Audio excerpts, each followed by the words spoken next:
By late May 2025, my sister was staring down felony charges. A red Ferrari was leaving our driveway on a flatbed.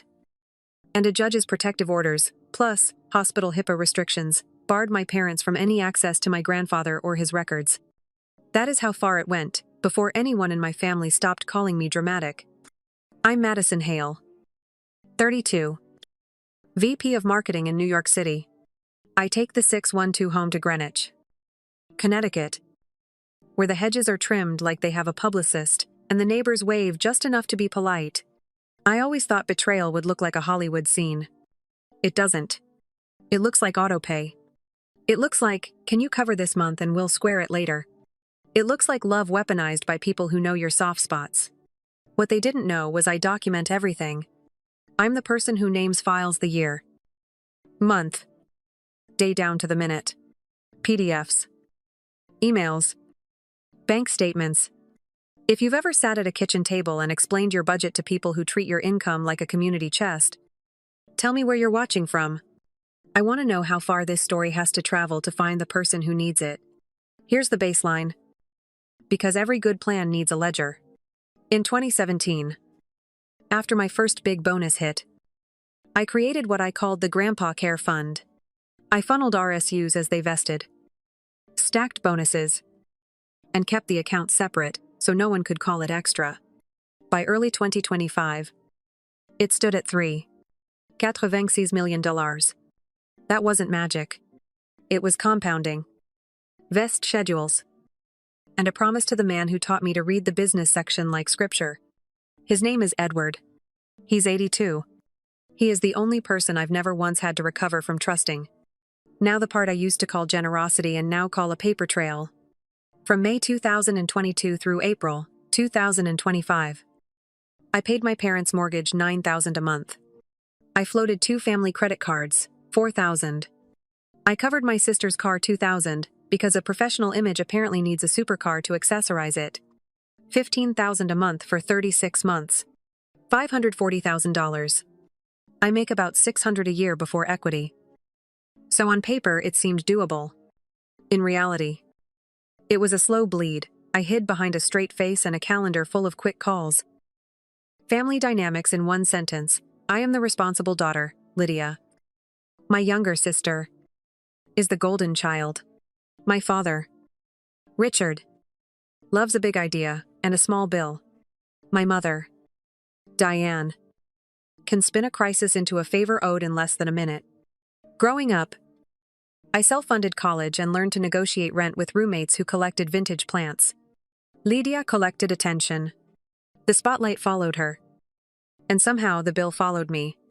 Plant this now, because it becomes everything later. In 2021, after Grandpa stabilized, we revoked the power of attorney I'd held for his care. We filed that revocation with the bank. We didn't announce it to my parents, because it wasn't their business. That revocation matters. So does this. The signature on 3 later wire forms is mine, only if you squint and pretend I forgot how to spell my own name. And this, there are 4 receipts for 1 kilogram gold bars purchased the same week. A large chunk of the fund disappeared. Finally, there's a storage unit I never rented. Opened with a gate code tied to someone in my family. And a timeline that, when you line it up with audit logs, fits together like someone practiced. I didn't know any of that the morning this started. What I knew was that a balance I checked every Tuesday before coffee read 0. Just 0. If you've ever seen a number fall out of a screen and take the air with it, you know that particular silence. I did what I always do. I wrote the time down. Then I called the branch manager and asked for audit history. I did not demand a refund. I did not accuse anyone over the phone. I asked for logs and I asked for the process. Because in the United States, process is how you turn truth into something useful. 2 dates matter as we move forward. So I'll set them here for continuity with the rest of the story. On the 12th of April, 2025, at my sister's baby shower, pastels, cupcakes, and conversations about stroller brands, a process server calmly handed her a packet. No scene. No shouting. Just a signature and a turn toward the door. I opened my phone. AirPlayed a simple timeline. No raw evidence. Just dates, and what each date meant, and told the room I would be linking to public filings as they posted. On May 3, 2025, at 2:17 a.m., in an ICU hallway, a detective named Priya Kapoor would ask my family a sentence that changed the temperature of my life. We'll get there. That one is coming. For now, I want you to understand the setup. My job trains me to build campaigns. But it also trained me to build cases. I didn't wave papers in anyone's face. I put a clean story, in order a revoked POA on file since 2021. Signatures that don't match my hand. 4 gold bar receipts that track to a specific day. A storage facility access timeline that was later confirmed through proper channels. And a fund meant for a man who still asks me if I'm sleeping enough when I sit by his bed. What my family didn't know, what almost no one who tries this kind of theft understands, is that calm people with good records are very dangerous to lies. If you've ever told yourself, it's easier to pay than to fight.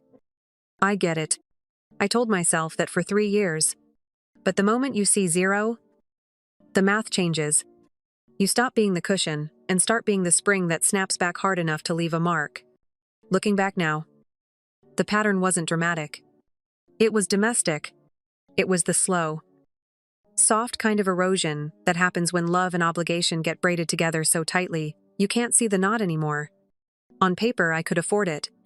In practice, it was a second job I never applied for. From May 2022 through April 2025, I underwrote my family's life like it was a brand I was paid to build.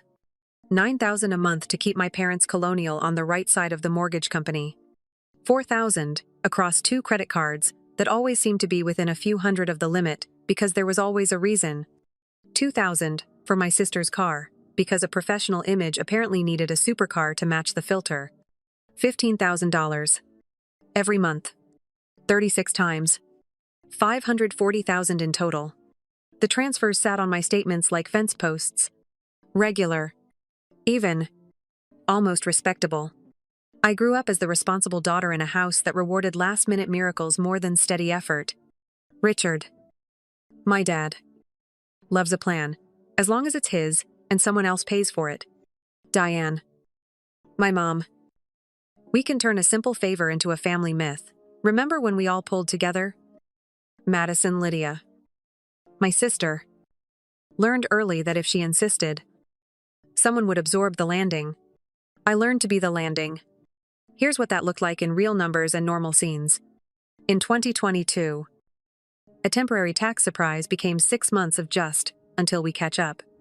I set the payments to autopay because I was traveling for a product launch. That was my mistake. Autopay makes generosity look like structure. In 2023, a hospital bill arrived 2 weeks after Grandpa came home from a scare.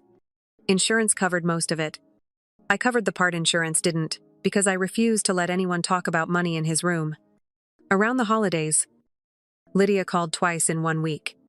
First, it was a rental deposit that fell through because a roommate bailed.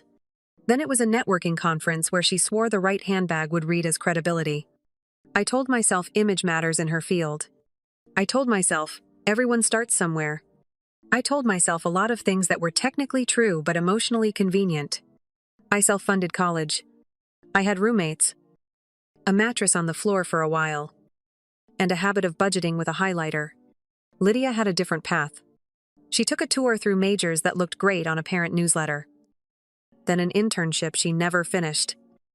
Then the impression that someone else would spot her potential if the setting was right. I learned to negotiate salary. She learned to negotiate sympathy. That sounds cruel. It isn't. It's anatomy. Families teach you who you are. And they repeat the lesson until you either accept it or rewrite it. Looking back now, I can see the tells I stepped over. My dad would use the same line to end any argument about money. We are family. Money is a tool. You make the most, so you can handle this. It landed like a compliment and functioned like a leash. My mom would say, your grandfather would hate to see us divided over a number. She wasn't wrong. It was just incomplete. He would also hate to see me subsidize everyone's refusal to grow up. I didn't say that out loud because I was busy solving things. The Grandpa Care Fund existed outside of all this noise. In 2017, I started it with my first real bonus. RSUs vested. I moved the shares. And I kept the account clean. By early 2025, it was $3.86 million. Not lottery money. Not quit and disappear money. Care money. Stability money. I filed every document attached to that account, like it might one day have to defend itself. When Grandpa stabilized in 2021, we revoked the power of attorney I held and filed the revocation with the bank. We didn't announce it to my parents because we didn't need their permission to do the right thing. That detail becomes the spine of the entire story. Small frictions started to show up in 2024, and I treated them like static. A private banker left me a message asking to confirm current documentation on file. I called back, emailed the revocation again, and got a polite note thanking me. It didn't occur to me that someone had been shopping the old document around or warming a relationship. In December, Lydia texted from a boutique. "Do you mind if I use the card and I'll Zelle you tonight?" I minded. I said fine. Zelle is neat for roommates splitting delivery. It is a terrible boundary between adults who refuse to plan. When nothing came back, I told myself she forgot and I let it go because I was tired and it was almost Christmas. The emotional ledger had its own math. When I landed my promotion, the message thread lit up with heart emojis and jokes about Aunt Madison's bonus. When I missed one Sunday dinner because I was on a plane, I got a paragraph about priorities. I could move a meeting for family. Could I not? The subtext was always the same. You have the capacity. We have the need. What kind of person would you be if you said no? So I almost never did. Looking back now, the 3-year timeline reads like a training program for what came next. Everyone learned I would say yes if someone sounded urgent. Everyone learned I would pay faster than I would argue. I learned to carry 2 phones and a power bank because quick call turned into crisis call more often than it didn't. There were no villains on any given Tuesday. There were just decisions that made the next decision easier for them and harder for me. 2 scenes keep replaying when I try to explain how ordinary it all felt. One is me at my dining table on a Friday night, approving a mortgage payment while half listening to a podcast about leadership, telling myself that this is what grown-ups do, they take care of things. The other is my sister FaceTiming me from a parking garage, laughing because the valet recognized the car and waved her through like she was someone. She said, "See, this is what Brand does." I smiled. I said, "Be safe." I went back to work. If you mapped the exploitation, it wasn't a straight line. It was a loop. I paid. The pressure eased. The gratitude arrived.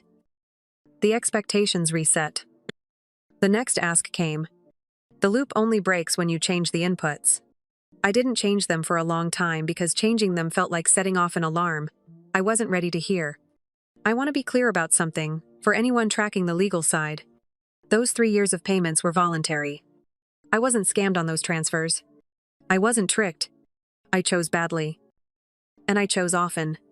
That matters because when the real fraud appears, you need to know, I know the difference. A wire under Article 4 amperes is not a Zelle split or a card charge you regret. It lives in a different part of the rulebook, and it requires a different kind of response. That context matters later when I ask for audit logs instead of refunds and preservation letters instead of pity. If you're listening and recognizing yourself, here's the sentence: I wish someone had handed me sooner. Boundaries are not a punishment. They are a system. If you do not build one, someone else will build one for you and send you the bill. The sacrifice pattern didn't explode. It accumulated. It built a rhythm that felt like care and sounded like loyalty. Then, one Tuesday morning, the number on the Grandpa Care Fund dropped to 0. That is where part 3 begins. Suspicion did not announce itself. It arrived like a glitch. Like a mistaken view. Like a finance app refreshing twice. I wrote down the time. I called the branch. And for the first time in 3 years, I stopped solving and started investigating. Suspicion didn't arrive with a plot twist. It arrived as a number. 0. I saw it on a Tuesday morning. The way I always check the Grandpa Care Fund before coffee. and for a full second, I thought I had clicked into the wrong view. I hadn't. The balance was gone. I wrote the time down. Then I called the branch. The manager's voice was steady in that way people get when they've walked more than a few customers back from the edge. She asked for dates. I asked for audit history. I didn't ask for a refund. I asked for logs. Because logs are the bones of a story. When she pulled the internal activity, there were 2 in-branch sessions, the week prior, and 3 banker-assisted wire initiations. That jumped me from worry to strategy. We had a revoked power of attorney on file from 2021. If anyone was waving an old copy around, the system should have flagged it. If my name appeared on wire forms, I knew what my own hand looked like. I called my attorney before I called my parents. She sent litigation hold letters to the bank immediately, which meant everything related to my account had to be preserved. She also laid out the sequence we would coordinate with law enforcement. Not grandstand, request copies through proper channels, and keep the emerging timeline clean of speculation. That became my script. Breadcrumb by breadcrumb. The picture sharpened. First, the audit log showed those in-branch sessions tied to the private banking room. My attorney and I reviewed the bank's notes in person with the manager view only. Nah copies. A day later, Detective Priya Kapoor was assigned and obtained the relevant surveillance stills. I didn't parade a screenshot around. I sat in my counsel's office and looked at a monitor my father and my sister in the private banking room. A pen between them. My name on a wire form. It felt like seeing a forged passport with my face and someone else's birthday. We asked the manager a simple question: if the POA revocation was filed in 2021, why wasn't that the first thing the frontline bankers saw? The answer was boring and damning. The archive showed the revocation. The interface the banker used did not display it prominently. It was a gap, not a conspiracy. That gap made it easy for my family to do the next thing: present an old POA to create comfort, then sign forms as if they were me to avoid agent scrutiny. Later, compliance would flag the signature capture. The loop on the D in my last name doesn't exist in my handwriting. It does in my sister's. That observation wasn't official yet. It was Evan's overlay, so we treated it as a visual hint, not evidence. Breadcrumb 4 was mine alone. I drove to the bank's safe deposit box that same night and inventoried what should have been there. In the folder, I label receipts. I found 4 slips from a bullion dealer, 1 kilogram bars, stamped and serialized. Purchased the same day as the first wire. 260,000 each. Just over 1.04 million total. Instant liquidity you can carry. Breadcrumb 5 was uglier. In the same folder, tucked under a cufflink my grandfather never wore, was a torn note with a first name, a burner number, and an address in an industrial park I didn't recognize. I didn't play detective. I emailed the note to my attorney and put the original in a plastic sleeve. The next day, we learned the address matched a storage facility on the edge of a city where nobody asks questions, as long as your payment's clear. We did not stroll into the storage office asking for camera footage. My attorney secured a subpoena. Detective Kapoor requested the gate keypad logs and exterior CCTV.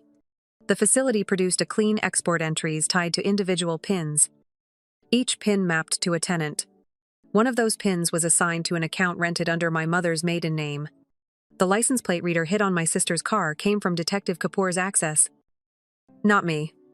I saw the still because she showed it to me in a conference room and told me to breathe. Around this time, the message hit my phone. Stop now, or he dies. It came from a prepaid line that was dead within a day. I didn't reply. I forwarded it to my attorney, who sent carrier preservation notices and obtained a subpoena for subscriber and tower data. What matters legally is that I didn't handle the chain of custody myself. A few days later, an aunt forwarded a screenshot from the family group chat Diane saying, "If she serves him today, we move the rest tonight." The aunt gave my counsel's e-discovery vendor the actual phone for imaging. Screenshots are conversation pieces. Forensic images are evidence. The emotional gear shift happened in a bathroom at Lydia's baby shower on the 12th of April. 2025. Pastels. Cupcakes. The kind of tiny sandwiches that pretend to be charming. I was washing my hands when I heard my mother's voice through the vent. Not the words at first. Just her tone, the brand new plan tone. When the sentence came through, if she serves him today, we move the rest tonight. I felt my shoulders go cold. I stepped back into the main room and saw the process server approach my sister. He did what professionals do. Confirmed her name quietly. Handed over the packet. Walked out. No speech. No drama. I didn't make one either. I connected my phone to the venue screen and put up 4 slides. Date and time of my zero-balance login. Timeline of in-branch sessions and wires. Labeled Pending Verification. The existence of a revoked POA on file since 2021. A simple flow showing bullion purchases and the storage facility address tied to a tenant account under my mother's maiden name. That's all. No raw bank footage. No LPR screenshots. I closed by saying I would post links to the public docket as filings appeared. If anyone had questions, counsel's contact was on the last slide. 10 family members saw it. And that was the point. Privacy had protected the problem. Sunlight would protect my grandfather. Evan worked in the background. He took the signature images the bank let us view in office and built a clean, side-by-side overlay that showed the loop on the D and the pressure points where someone hesitated mimicking my name. We labeled it visual aid, because only a certified examiner can call it an opinion. He also stacked the audit log times against the storage gate entries and highlighted the overlap.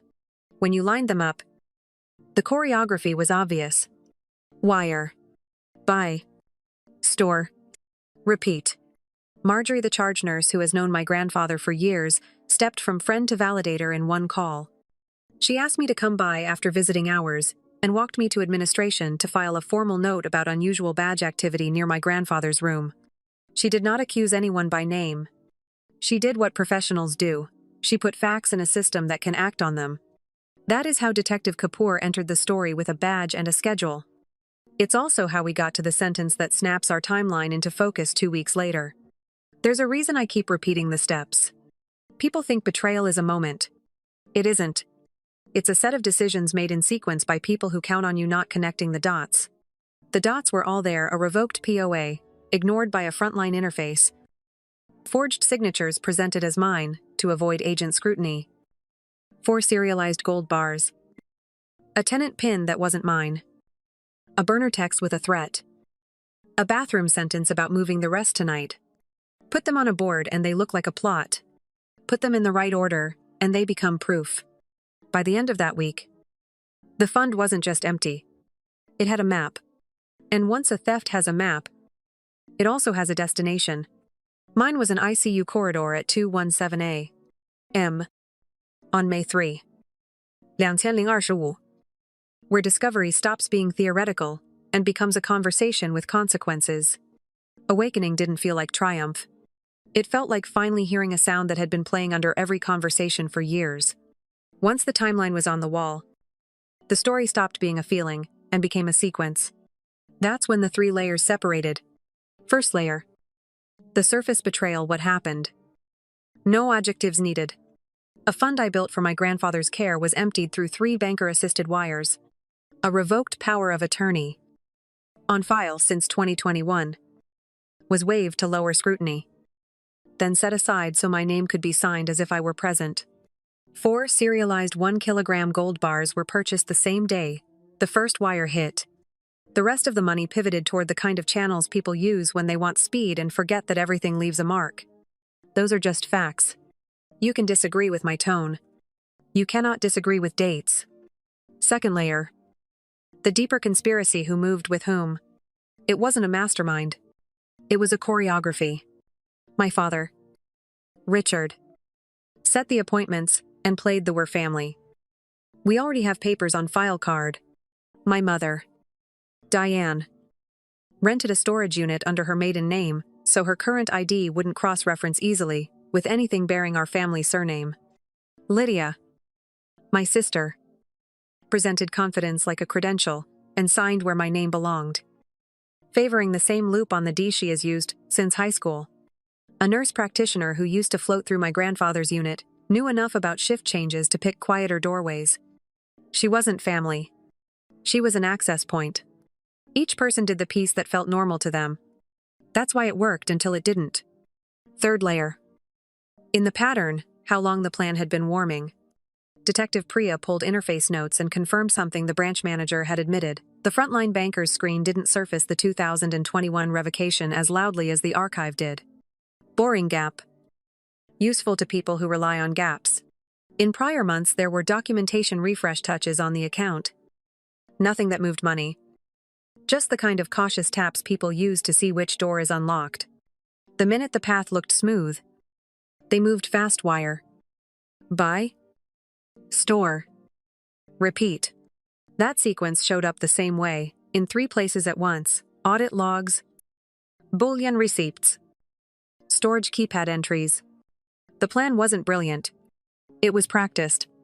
The moment those layers clicked, everything got louder and sharper. I remember the antiseptic drift of the hospital air when Marjorie walked me to administration to file the unusual badge note. Food court coffee. Too sweet and too hot. Cooling in my hand while a clerk stamped a form. In the storage facility, a few nights later, I stood on gravel that crunched like glass when I shifted my weight and looked at a roll-up door I had never seen before. I didn't try to open it. I didn't need to. Seeing the place was enough to make denial feel ridiculous. The sky was too blue for a revelation like that. It stayed blue anyway. The threat text finally made functional sense once we laid motive over method. Stop now, or he dies, wasn't theatrical, it was targeted. If Grandpa testified that we revoked the POA and confirmed my role as his agent had ended in 2021, the old paper they dangled would collapse. If the investigation matured, the paper trail to bullion and the storage tenant pin would. 2. The message was leverage. Not drama. My attorney said it plainly: they're trying to stop your witness and freeze your timeline. We answered with process preservation letters to the carrier, a subpoena for subscriber and tower data, and a report to Adult Protective Services. Fear looked smaller when it sat next to paperwork. There was one gap in my understanding I had to close before I let myself be angry. Why sign as me at all if you were going to present a POA? Detective Priya walked me through the logic. Presenting an old POA can relax a banker who is moving fast. But signing as agent can trigger extra review. If you believe your performance will pass a casual glance, you sign as the principal and rely on convenience to carry you through. It's lazy fraud, which is often the most effective kind until a detail-oriented person gets involved. The next conversation was with the bank's compliance group. I didn't ask them to rewrite the last week. I asked for the control points they would preserve. They identified the notary log tied to the in-branch sessions. They marked the signature capture file where the pressure wavered, in places my hand doesn't. They committed to producing everything to law enforcement on request. The manager apologized for the interface gap. I accepted the apology and asked when the hold notice would hit their internal systems. It's a different kind of power to ask for timestamps instead of sympathy. Back at my kitchen table, Evan built a board the way he would prep a data review: sources, fields, joins. On the left, audit logs with precise times. In the middle, bullion receipts with serial numbers and cashier stamps. On the right, gate, keypad entries mapped to the tenant PIN assigned to the account rented under my mother's maiden name. Over that, he overlaid my viewing of the signature capture, labeled clearly as a visual aid, and left a placeholder for the certified examiner's report. Above everything, he typed one sentence: everything leaves a record. It was almost comforting. Marjorie called that night and, for the first time, her voice sounded tired. She said she had seen a badge near Grandpa's room that didn't belong to the on-duty team. No accusation, just detail. She asked permission to elevate the concern through the proper channel so the hospital could look at access logs and camera angles without triggering gossip. I said yes. Hospitals move on documentation. So do courts. So do banks when you give them no choice. All of this, the 3 layers, the sensory snapshots. The clean board led to the same place. There would be a moment where the story stops being an outline and becomes an event. We chose it because waiting would mean handing the initiative back.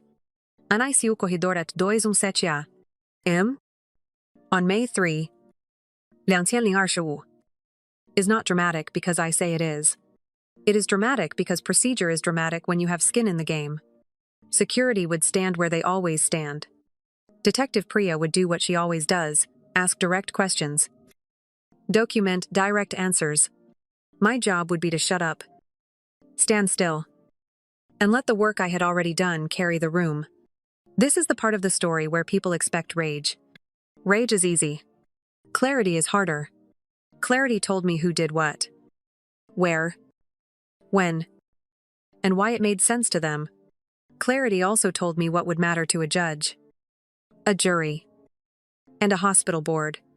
That is what awakening looks like when you are the responsible one who finally stops being the landing. I did not become someone else. I became exact. We were 2 weeks past the baby shower, 10 days past the threat text, and hours away from the corridor. I set 2 alarms and a reminder to eat something before midnight. Then I sat in the quiet and practiced a sentence that would keep me from saying the wrong thing at the wrong time. I'll let my attorney speak to that. It sounds small. It's actually a boundary. When the alarm went off, I put on a sweater I've worn to product launches and funerals and brushed my hair into a low ponytail that wouldn't read as disheveled on camera. I picked up a folder I didn't need to open because its contents were already in evidence queues. And I drove toward a hallway where the light would be too white and the floor would be too clean and the question would be exact. We need to talk about access and intent. The morning after we locked the timeline, I stopped every family autopay, mortgage, cards, the networking car, all of it. One email to my parents with a single sentence. All financial support is paused pending the outcome of an active investigation. Please direct any questions to counsel. No exclamation points. No explanations. I changed passwords. Rotated 2-factor authentication on every bank relationship. And asked my private banker to close and reissue account numbers on anything that had ever touched the Grandpa Care Fund. Then documented the call time in my ledger. When you've been the cushion for 3 years, the first hard edge you set surprises everyone, including you. My attorney moved first because that's how you keep evidence clean. Litigation hold letters were already in place at the bank. Now she sent preservation notices to the telecom carrier tied to the threat text and to the storage facility for keypad and camera exports. She opened a civil complaint draft conversion, fraud, identity theft, and prepped a motion for a temporary restraining order to freeze, proceeds traceable to the wires. None of that went online. It went into a folder labeled Filings, where things become real. We met bank compliance in a glass room that smelled like coffee and printer toner. I didn't ask for apologies. I asked for timestamps. When did the hold notice hit their internal system? When would the notary log and signature capture file be ready for law enforcement production? Which frontline interface would be updated so the 2021 POA revocation surfaced like a red light? Not a footnote. The manager walked through their steps in plain English and confirmed they'd cooperate with Detective Priya's requests. I thanked her and wrote down the time she said today. Detective Priya made the calls I couldn't. She pulled the license plate reader hit legally and added the still to the case file. She served the storage facility with the subpoena my attorney drafted. She handled the bullion dealer, too, through counsel. We asked them to verify serial numbers and hold resale on the 4 bars we could identify while law enforcement sorted out ownership. I did not play amateur cop. I sat at my kitchen table and updated a spreadsheet titled Sources, Custodian, Status. I filed an FTC identity theft report and placed fraud alerts with all 3 credit bureaus. Then froze my credit outright. Check systems got a security alert as well. Those steps weren't cinematic. But they closed doors my family liked walking through. I also called hospital administration with Marjorie by my side and asked for 2 things: a visitor list, restricted by name, and a hard password for any phone inquiry about my grandfather. They set both. Then documented them in the chart. We didn't argue about intent. We documented access and shut the windows. The Ferrari was its own chapter. It was titled to me because I had been told it would build Lydia's brand, and I was too tired to argue at the time. Now it was an asset I needed back. My attorney filed for a writ of replevin, and the court granted it. We scheduled a pickup time that didn't look like a spectacle. Before the truck rolled, I called the insurer and revoked permissive use for Lydia. updated the garaging address, and removed her as a driver on the policy. Paper first. Tow second. When the flatbed rolled away later, it carried more than a car. It carried the end of a story I should never have agreed to begin. The family group chat leak went to my counsel's e-discovery vendor for a proper forensic image. Screenshots are pretty. Bit for bit, captures hold up. My aunt signed a short chain of custody statement at the vendor's office. And I wrote the time in my case ledger, because I have learned to respect small times as much as big numbers. The prepaid line that sent, "Stop now, or he dies," traced to a convenience store purchase, captured on a camera above a key copy kiosk that same afternoon. Detective Priya tied those threads. Not me. And she did it with paperwork. Not performance. Adult Protective Services opened a file after my attorney's referral. That triggered a parallel track I wanted from day one. A system designed to protect elders stepped in and told the hospital, the bank, and my family that there would be eyes on this. APS isn't theater. It is form and follow-through. Knowing they were in the loop changed the temperature of every room I walked into. I kept one public line ready on my phone. When the docket posts, I'll link it here. Until then, I won't discuss details. I sent the same message to relatives who asked to talk privately when filings are public. We can. Until then, please contact my attorney. Gossip dies fast without new fuel. With the bank's production queued, storage logs preserved, and hospital access locked down, we scheduled a controlled ICU contact for May 3, 2025, at 2:17 a.m. Security stayed in position. Detective Priya checked her body cam. I rehearsed one line. I'll let my attorney speak to that. Procedure over performance. Power shifted. I ended the 3-year autopay loop. The burden of proof moved to a case file. When my mother called it a misunderstanding, I said, "Please direct any further questions to my attorney," and hung up. At 2:17 a.m. Priya asked, "We need to talk about access and intent." No scene. Statements taken. Badges noted. Dime estamos logad. The nurse practitioner was placed on leave by morning. APS updated restrictions.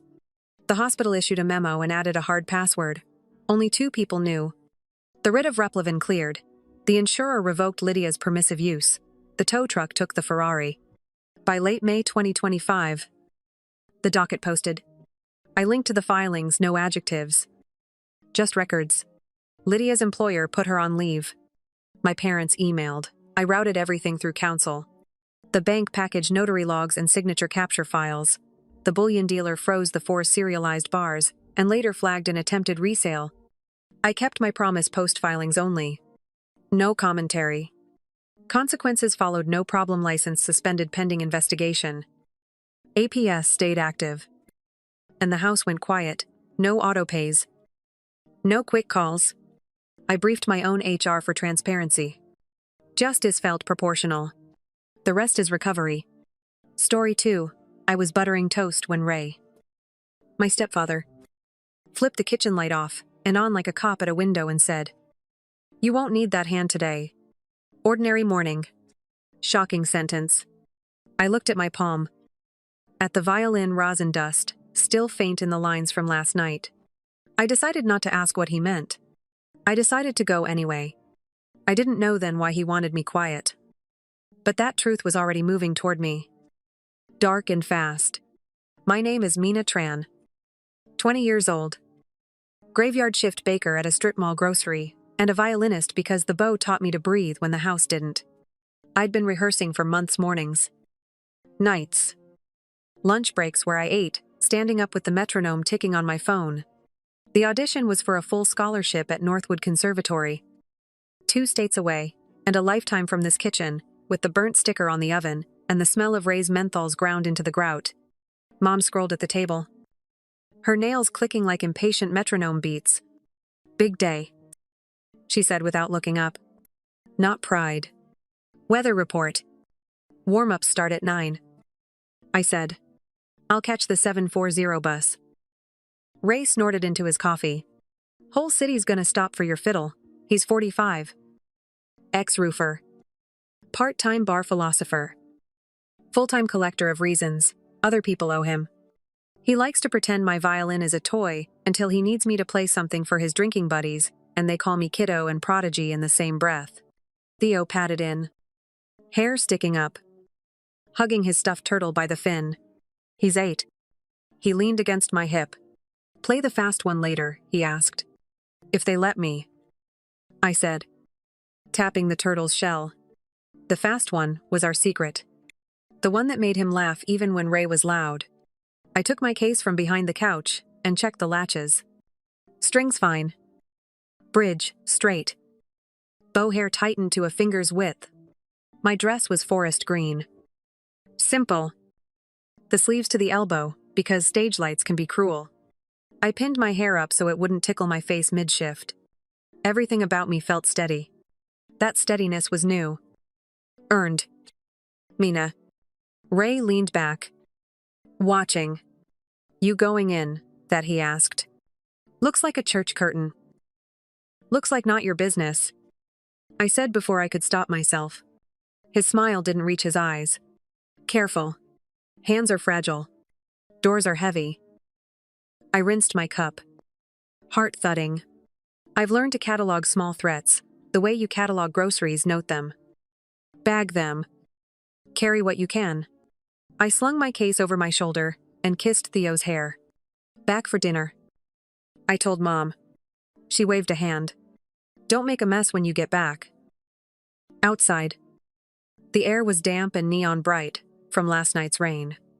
Ray followed me to the driveway like he had forgotten a word and needed to fetch it.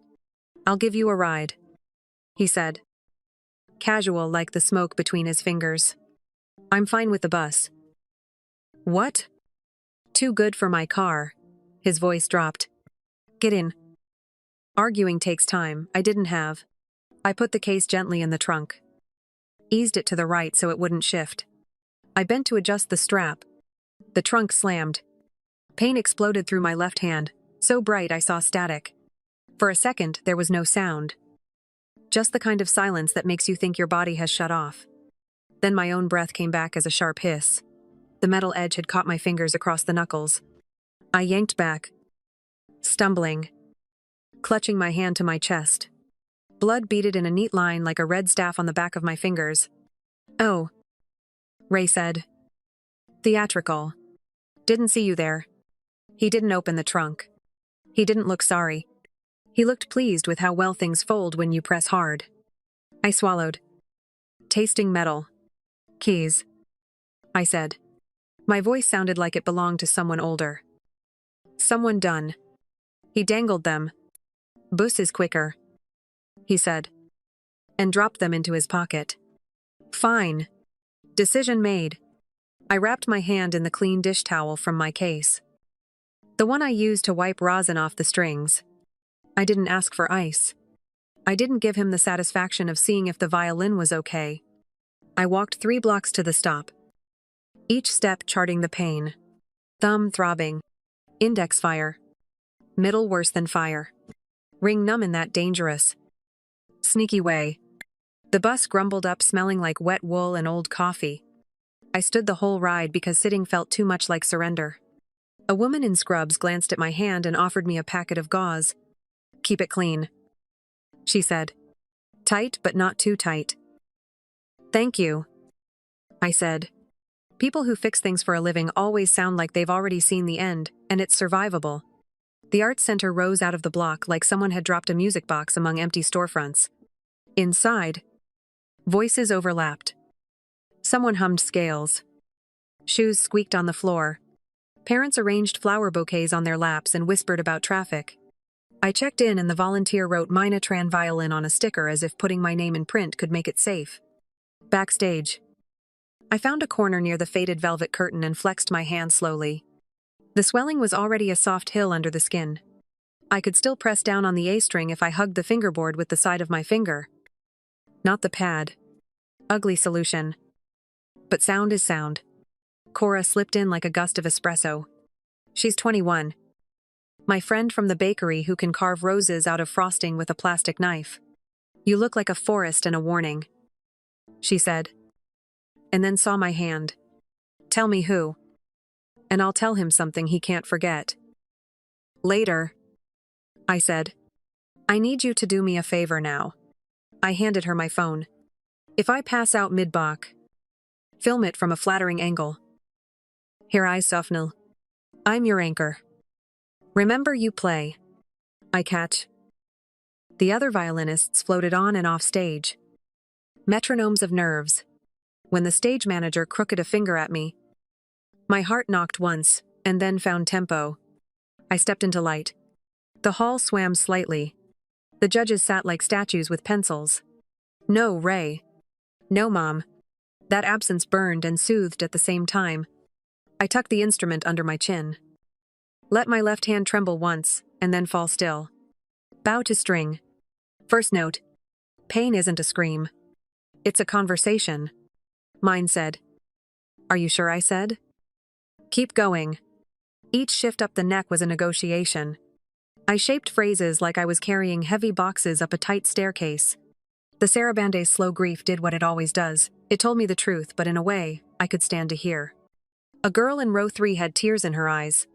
I knew then the sound was making it past the wound. On the last note, my hand finally shook. The bow wavered. I held still until everything stopped vibrating air. Strings. Ribs. Then I lowered the instrument and bowed.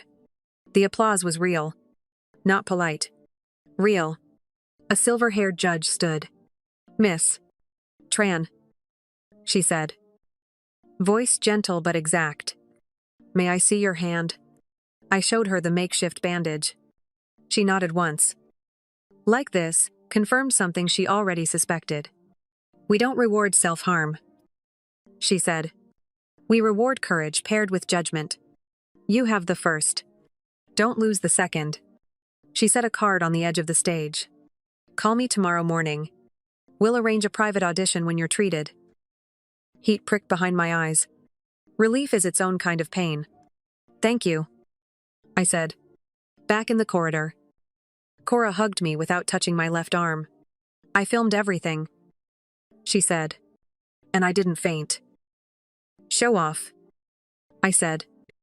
And we both laughed the way you do, when laughter is the only option that won't make something break. Outside. The air had shifted. Afternoon sun pooled on the sidewalk. I sat on the stone steps. Unwrapped my hand. And let the light find the swelling. I texted Theo a turtle emoji. He sent back a bunch of violins and a pizza slice. Then a message. Ray told Mom, you left your window unlocked last night. Why would he check? The question sat in my chest like a coin dropped in a jar. A small sound. Huga meaning. I picked up the judge's card. The paper was heavy. The ink raised. The promise simple. I could get out. Not someday. Soon. But escape is cleaner when you know what you're escaping. I needed to know why Ray wanted my hand useless. Why he'd been near my window.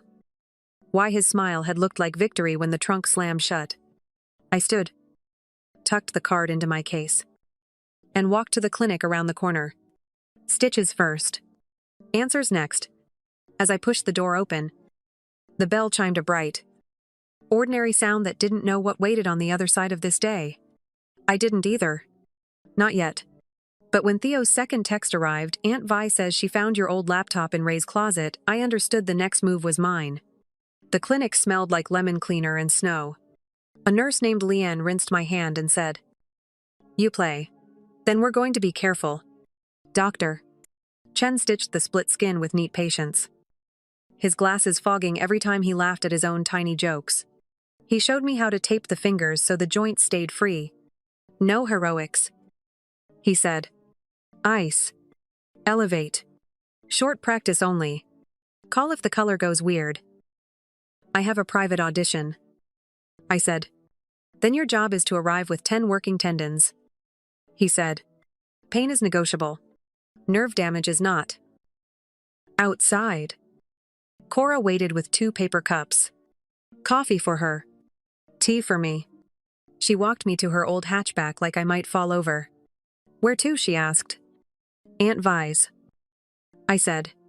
She found my old laptop in Ray's closet. Cora whistled low. That old silver brick you thought you lost in the move. Yeah. Sie Atbelt, she said. We're not dying for a spreadsheet. Aunt Vi lived over a laundromat that hummed like a giant cat. She opened the door before we knocked. She is Mom's younger sister by 8 years. The only person in my family who remembers birthdays without Facebook. Her eyes went to my bandaged hand. Sweetheart, she said, pulling me in with her perfume and soft cardigan. I should have called sooner. I was scared. Scared of him, I said, and of making it worse, she admitted. She reached under the couch and slid out a tote. Inside was my old laptop wrapped in a towel with daisies on it. He asked me to keep it for him. Said he didn't trust the house. Then I saw your name on the login. Why would he hide my laptop, I asked. Same reason he hides everything, she said. Control looks like tidying when you don't watch close. We set the computer on the coffee table. The charger was taped in 2 places, Ray's favorite fix. I powered it up and typed my old password. The screen bloomed with my desktop photo Theo at the summer festival. Mouth blue from shaved ice. Turtle tucked under his arm. My throat pinched. I opened the mail app. The inbox was cleared except for promotions. Trash was empty. He wiped it. I said, start with the downloads. Cora said, sliding beside me. Nobody deletes those. There it was. A folder called Tax 2019. Another called Job. And one called SCH, divided by loan. I clicked. Inside were PDFs. My birth certificate. Scanned. My social security card. Scanned. A picture of my driver's license I don't remember taking. Applications to credit cards I never wanted. My name everywhere. Spelled right. Numbers all correct. My scalp prickled. He used my info. Cora pointed to another file. Open that. It was a screenshot of a betting app with my email as the username. Balance negative. Under it, a photo of a sticky note that read, Mina Tran maiden name Mother's B-Day. A few wrong guesses crossed out. The next photo was my mom's high school yearbook page. Red pen circling her last name before she married. Aunt Vi swore under her breath. He's been fishing for security answers. I kept scrolling. A draft email popped up addressed to Northwood Financial Aid. It read, regret to inform you there's been a misunderstanding with Mina's enrollment. She will not be attending. It was unsent. Last edited at 2:14 a.m. 2 nights ago. Cora's jaw tightened. He was going to thank you from inside your inbox. I opened photos. Among old practice clips were fresh images I hadn't taken. My bedroom window from the outside. The sill. The latch. A cheap key blank next to Ray's car keys. A video of the house's back door with the caption, testing gap. Why would he need a key to my room? I whispered. Same reason he slammed the trunk. Cora said, if your hand won't stop you, fear will. I plugged in a flash drive from my case. I copied everything. Then I emailed the files to a new address I made on the spot. I sent a copy to Cora too. I saved the email addresses of every lender listed. I took notes. Names. Dates. The betting app. The unsent withdrawal letter. Aunt Vi watched the clock. You can stay here a few days, she said. I'll tell your mom you're with me if she asks. She won't ask, I said. But thank you. My phone buzzed. Theo Ray's looking through the closets. He asked where your shoebox is. I told him you took it to Cora's. Did you? I used to keep cash in an old sneaker box under my bed. Tips. Birthday tens. Emergency quarters. I thought I was clever. I texted back. I moved it last week. Thank you for being a spy. He sent a turtle and 3 swords. Another text came in. Mom, where are you? Dinner at 6? Don't be rude. Then, a minute later, Ray says you stole from him. Really, that one made me laugh. The shape of it was familiar. Accuse first. Blur lines. Make the room spin. I called the judge's number on the card. A calm voice answered. Ellison, she said. Glad you called. My hand is stitched. I said. I can play with tape and a lighter bow. I need a date. She was quiet for a beat. Tuesday at 10. Small hall. Bring a pianist if you want one. I want silence. I said. It came out sharper than I meant. She didn't flinch. Then we'll give you a room where the sound can be the sound. After I hung up, Cora texted someone. Jace is coming, she said when I looked at her. He works at his brother's locksmith shop. He can look at your window and tell you if anyone played with it. 15 minutes later, Jace knocked. Cap low. Hands clean, the way good mechanics keep them. He listened while I explained. He didn't smile. He didn't say it sounded crazy. He set his tool roll on the sill and ran a tiny light along the latch. Scuffing, he said. New. See? He showed us shallow silver kisses on the metal where a thin blade had lifted the tongue. He checked the frame. Also this. A sticker of powder was on the wood. Graphite. People dust keys with it, so they slide easy. He planned to come in. I said. Or to make it obvious he could. Jace said. Sometimes power is the threat, not the act. He handed me a slip of aluminum that looked like a soda can eyelash. Shim, he said. Tape this on the inside when you lock it.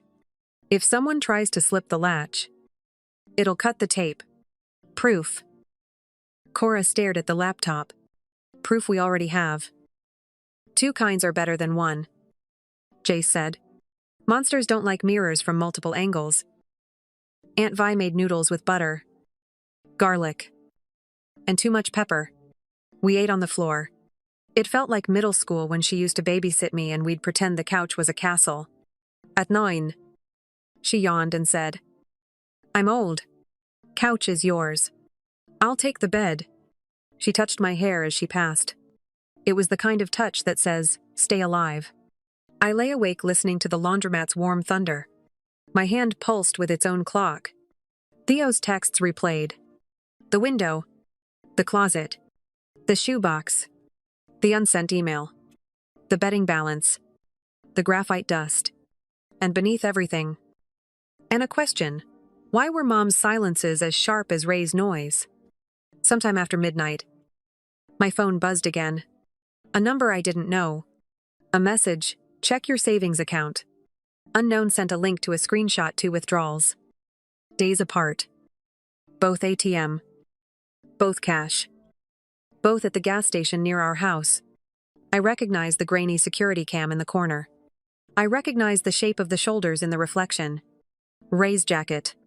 The one with the frayed cuffs he calls his lucky coat. Who are you? I typed. A dot pulsed. Stopped. Another message arrived. You don't know me. You bag groceries at night. You gave me a free muffin once when my card declined. Thought you should know who's eating your money. Then a final line, don't text back. I have a kid. I didn't text back. I stared at the ceiling and let the room settle around a new truth. Not everyone was asleep on my side of town. Some people were watching the same door and hoping for a different morning. At dawn, the sky looked like an erased chalkboard. I slipped on Cora's sweatshirt and went downstairs. The laundromat had a bulletin board near the change machine covered in lost pet notices and flyers for bands with names like The Maples. I pinned a small envelope behind a poster that read, Free Kittens. Inside, a note. If you ever need help, ask for Mina at Martelli's Bakery. Password turtle. I don't know why. Maybe because being saved by strangers is easier if you get to be one too. When I got back, Cora was up. She tossed me a banana and a plan. You go to work. Look normal. I'll take this laptop to Farah at the community center. She runs the free legal clinic on Wednesdays. She knows who to call to map this to something with teeth. You think this can have teeth? I asked. It already does, she said. We're learning where they attach. I texted Theo, good morning. He sent a photo of his cereal like it was proof of life. I asked if Mom was home. He wrote no. She left early. Said she had to go with Ray to the bank. Of course she did. I walked to the bus stop with my violin case, hanging light across my back. My hand ached. The tape tugged. But under the pain, I could feel something else. A new note. A quiet one. Not sorrow. Not fear. More like a string tuned up slowly until it catches the right pitch. It was the sound of a plan forming. At Martelli's. The mixer thumped, and the ovens breathed. My boss, Sylvia, eyed my bandage and said nothing. She slid a tray of morning buns toward me. Can you sugar with one hand? I can do anything with one hand, I said. She snorted. Tell me about it. And set out another tray. Just afternoon. Mr. Leon, the security guard from the strip mall, came in for his usual ham on rye. He is 60. Kind. And knows everyone's car by license plate. He leaned on the counter. Saw your folks at the ATM this morning, he said. Casual. The way you say you saw a dog in a sweater. Your stepdad tried to help your mom with her pin. She smacked his hand away. He chuckled. She's got fire. Or she wanted to look like she did. I handed him a cookie on the house and said, Thanks for watching. Always, he said, and tipped his cap like we were in a softer decade. When my shift ended, I checked my phone. Corafara says we're fine. Digital paper trail is good. She wants a clean confrontation if possible. No shouting. No bruise. A reveal. An audience. Also, Jace changed your window screws to security heads. And I bought you a new lock for your case because he thinks Ray tried it. I typed Tuesday 10 a.m. Audition. I want the reveal before that. I want to walk in clean. Cora replied with 3 check marks and a skull. For his lucky coat. She wrote. I walked to the bus stop in the late light. The sky had thinned to a pale blue that looked like it could tear. I thought about the things I could control. My breath. My bow hold. Where I kept my evidence. I thought about the things I couldn't. Other people's shutters. Other people's locks. Other people's hunger. My phone buzzed one more time. Unknown again. A video clip this time. Gus station camera. A side angle of Ray at the ATM. He tapped the screen. He smiled at someone just out of frame. Then he raised his middle finger to the camera like the world was a joke he'd told 100 times. The clip ended. A final text followed. Next time he'll wear a hat. Use this while it's ugly. I tucked the phone away and felt the note in my chest resolve. Not loud. True. Tuesday would come. Before that, there would be a dinner. A table. An envelope. A calm voice. A mirror. I was ready to hold it up. Plan need rooms. Farah gave us one. The free legal clinic was a spare classroom with bad lighting, and the best kind of quiet. She drew a simple map on the whiteboard, evidence to safety to confrontation to exit. We go in that order. She said. No heroics. No improvising. Monsters love chaos. We give them structure and make them choke on it. I nodded. My hand throbbed under the tape. Cora took notes like a court reporter. Step 1 was boring and powerful. I froze my credit. I set alerts on every account. I changed my email passwords and security questions to answers that were jokes only Theo would get. Favorite teacher turtle. First car bus. I forwarded copies of the betting app screenshots. The ATM clip. And the unsent conservatory email to a new folder named Reese. I printed everything. Paper is slow. But it doesn't vanish when someone smashes a phone. Farah dialed the bank on speaker. Her voice turned into glass. We are reporting fraudulent withdrawals, she said. We request camera pulls and timestamps. She read off the transaction numbers. When the rep asked to speak to the account holder, she handed me the phone. I said my name and kept my voice like water. The rep scheduled a fraud interview for Monday morning. Bring ID, she said. Bring documentation. I glanced at our stack. We had a forest. Safety was next. Jace replaced the screws on my window with security heads that look like stars. He added the shim and showed me how to tape it so the cut would be clean. He gave Aunt Vi a new deadbolt and wedged a door bar under the knob. Paranoid is just prepared with a head start, he said. I moved what mattered to Aunt Vi's and Cora's trunks. Birth certificate. Theo's drawings. My grandmother's jade pendant on a frayed red cord. The violin slept beside my bed like a guard dog. At lunch, I called the conservatory and asked for Ellison's office. "This is Mina Tran," I said. "Someone tried to send a withdrawal letter from my email. It wasn't me." "We received nothing," her assistant said. "Thank you for the alert." "Can you note my file?" I asked. She did. The click of her keyboard felt like another bolt sliding into place. We needed an audience. Farah was firm. "You don't scream truth in a vacuum. You set it on a table where other people can see it. That way, when the story starts twisting, there are already witnesses holding the straight line." The universe, petty as ever, delivered. Mom texted dinner Sunday. "Ray's boss is coming. Don't embarrass yourself." "Perfect." Gorda smirked. "We bring salad," she said. "And receipts." Calm. Farah reminded. "You are not the storm. You are the mirror." She handed me a thin recorder the size of a pack of gum. "You are allowed to record in your own home in this state. Keep it in your pocket. If voices start to rise, leave. You won't win a volume contest. You'll win later with tape." Saturday. I worked the dawn bake and iced cinnamon rolls with my right hand while my left rested on a bag of peas.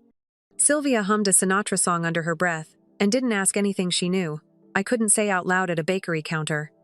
At noon, "Mister." Leon came by and tapped his watch. "Cameras run on loops," he said. "Tell your bank not to stall. They'll tape over Tuesday by Friday." He winked. "Mondays are good days for truth." That afternoon, I practiced with a lighter bow and slower pieces. Scales. Long tones. I focused on sound, not speed. Tape tugged at my skin with each vibrato. The ache blurred into the tone. I played the saraband once and stopped when my fingers started to swell. I promised my hand I would not betray it to prove a point. Theo called from the sliding door behind the house. He whispered like we were in a spy movie. "Ray's in the garage," he said. "He's mad at the red toolbox. He keeps saying, 'Where is it?'" "Where's Mom?" I asked. "In the bedroom," he said. "She's doing her nails. She's listening to music. She's not dancing." "Stay away from the garage," I said. "Read a book in your fort." He lowered his voice. "I put the turtle under your old pillow. The green one. For luck." I swallowed. "Keep the turtle with you," I said. "You're the luck." He giggled. "Okay." When the sun went down, I walked past our house. The living room window was open an inch. I could hear the sports channel and Ray's laugh. The one that sounds like someone closing a zipper fast. Mom's voice came in soft. One word here. One word there, like she was feeding a small animal from her palm. Above them, my old window was dark. The shim's tape looked whole. I kept walking. Sunday felt like the kind of day that watches you back. I wore a navy dress with small white stitches around the cuffs. My hand was taped neat. I slid the recorder into my pocket and the envelope of prints into my bag. Cora drove. She wore a wool coat and a stare that could split wood. "We go in for an hour," she said. "If he gets loud, we're gone." "Copy," I said. Inside, the house looked staged. New candles. The rug vacuumed in lines. Mom had straightened the photo frames so they all faced the couch. "Not the door." She opened the door with a smile that looked stapled on. "You could have worn something brighter," she said, eyes flicking to my bandage, and then away. "Ray's boss brought a Pinot. Don't drink too much." "I'm 20, I said. "Right," she said. As if I'd tricked her. Ray appeared behind her in his lucky coat. The cuffs more frayed than before. He glanced at my hand. His mouth twitched. He touched the small of Mom's back like a warning. "Company's here," he said to me. "Smile. No violin tonight. We don't need a pity performance. We don't, I said, and smiled anyway. Ray's boss, Tom, had shaved eyebrows and a belly that stretched his belt. His wife, Denise, wore bright lipstick and a diamond ring that caught the light every time she moved her hand. They were polite in that shiny way people are when they know they are being measured. Dinner was roast chicken and potatoes. Mom set out the good plates with the blue rim and the chips nobody mentions. Small talk bounced. Tom moaned about permits. Denise asked me about school. I said I was auditioning Tuesday. She clapped. Genuinely delighted. How wonderful, break a leg. Ray snorted. He waited for eye contact. I did not give it to him. Mom brought salad. Her hands shook when she set the bowl down. She laughed too quickly at Tom's joke. She poured wine for everyone but me. When she sat, and she looked at Ray, like you look at a dog you hope will not bite. Time stretched and snapped. Cora kept the conversation floating. She is gifted at that, keeping air in a room. When plates were cleared, I stood and slid the envelope onto the tablecloth. I brought dessert, I said. Denise laughed. Oh, good. I didn't want to be the first to ask. It's not cake, I said. Ray leaned back. Oh, he said. He laced his fingers over his stomach like a king in a bad play. Here comes the sermon. Not a sermon, I said, and kept my voice level. A story with documents. I laid the first print on the table, the ATM still. Lucky coat. Frayed cuffs.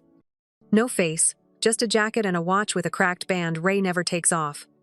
I set it between the salt and pepper. Someone's been using my account, I said. Here's the time and place. Tom squinted. Looks like a guy in a jacket. Second page. I slid out Mr. Leon's note ATM address. Timestamps. Third page, the betting app. My email as the username. A red negative balance. Cora tapped the name. Not her handwriting. Not her habit. Not her idea. Ray gave a short laugh. You kids and your apps. Fourth page, an unsent email to the conservatory regret to inform drafted at 2:14 a.m. Our kitchen clock is loud then. I know who's awake. Denise frowned. Why would someone do that? Good question, I said, looking at Mom. She smoothed a smooth tablecloth. Fifth page, I said. Photos from my phone, my bedroom window latch. Graphite dust. A brand-stamped gay blank. Taken while my old laptop sat in Ray's closet. Tom shifted. What are you alleging? I'm not alleging, I said softly. I'm presenting. Ray's jaw worked. He slapped the table. Glasses jumped. Please don't hit the table, I said. Teo's upstairs reading. Ray lit up like a match. Oh. You're the parent now. Think you're better because you scratch a dead cat with horsehair. Under the table. Cora's fingers tapped once. The recorder in my pocket hummed. Last page, Jace's close-up of the latch fresh cut. Taped slice. Shim. This was Friday. 1121 p.m. Laundromat clock across the street matches. I was at Aunt Vi's. She was with me. The house was locked. Tom swallowed. Denise set down her glass. Mom's eyes clouded. Cleared. Clouded again. Ray jabbed the photo. Everybody owns a jacket. I folded my hands. Mom, I asked. Did you go to the bank with him? Her lips pressed thin. We pay bills. With my money? Silence. Dishwasher hum. Siren outside. Theo turned a page upstairs. I didn't know. She whispered. He said he'd put it back. He said you wouldn't get into that school. Thank you. I said not for the choice. For the truth. Ray shoved his chair.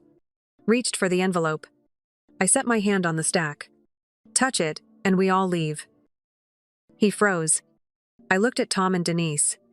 If your employee asks for a reference, show him this. If he says I'm crazy, ask about the graphite on my window. The draft on my laptop. The lucky code at my bank. Chairs scraped. Dinner was over.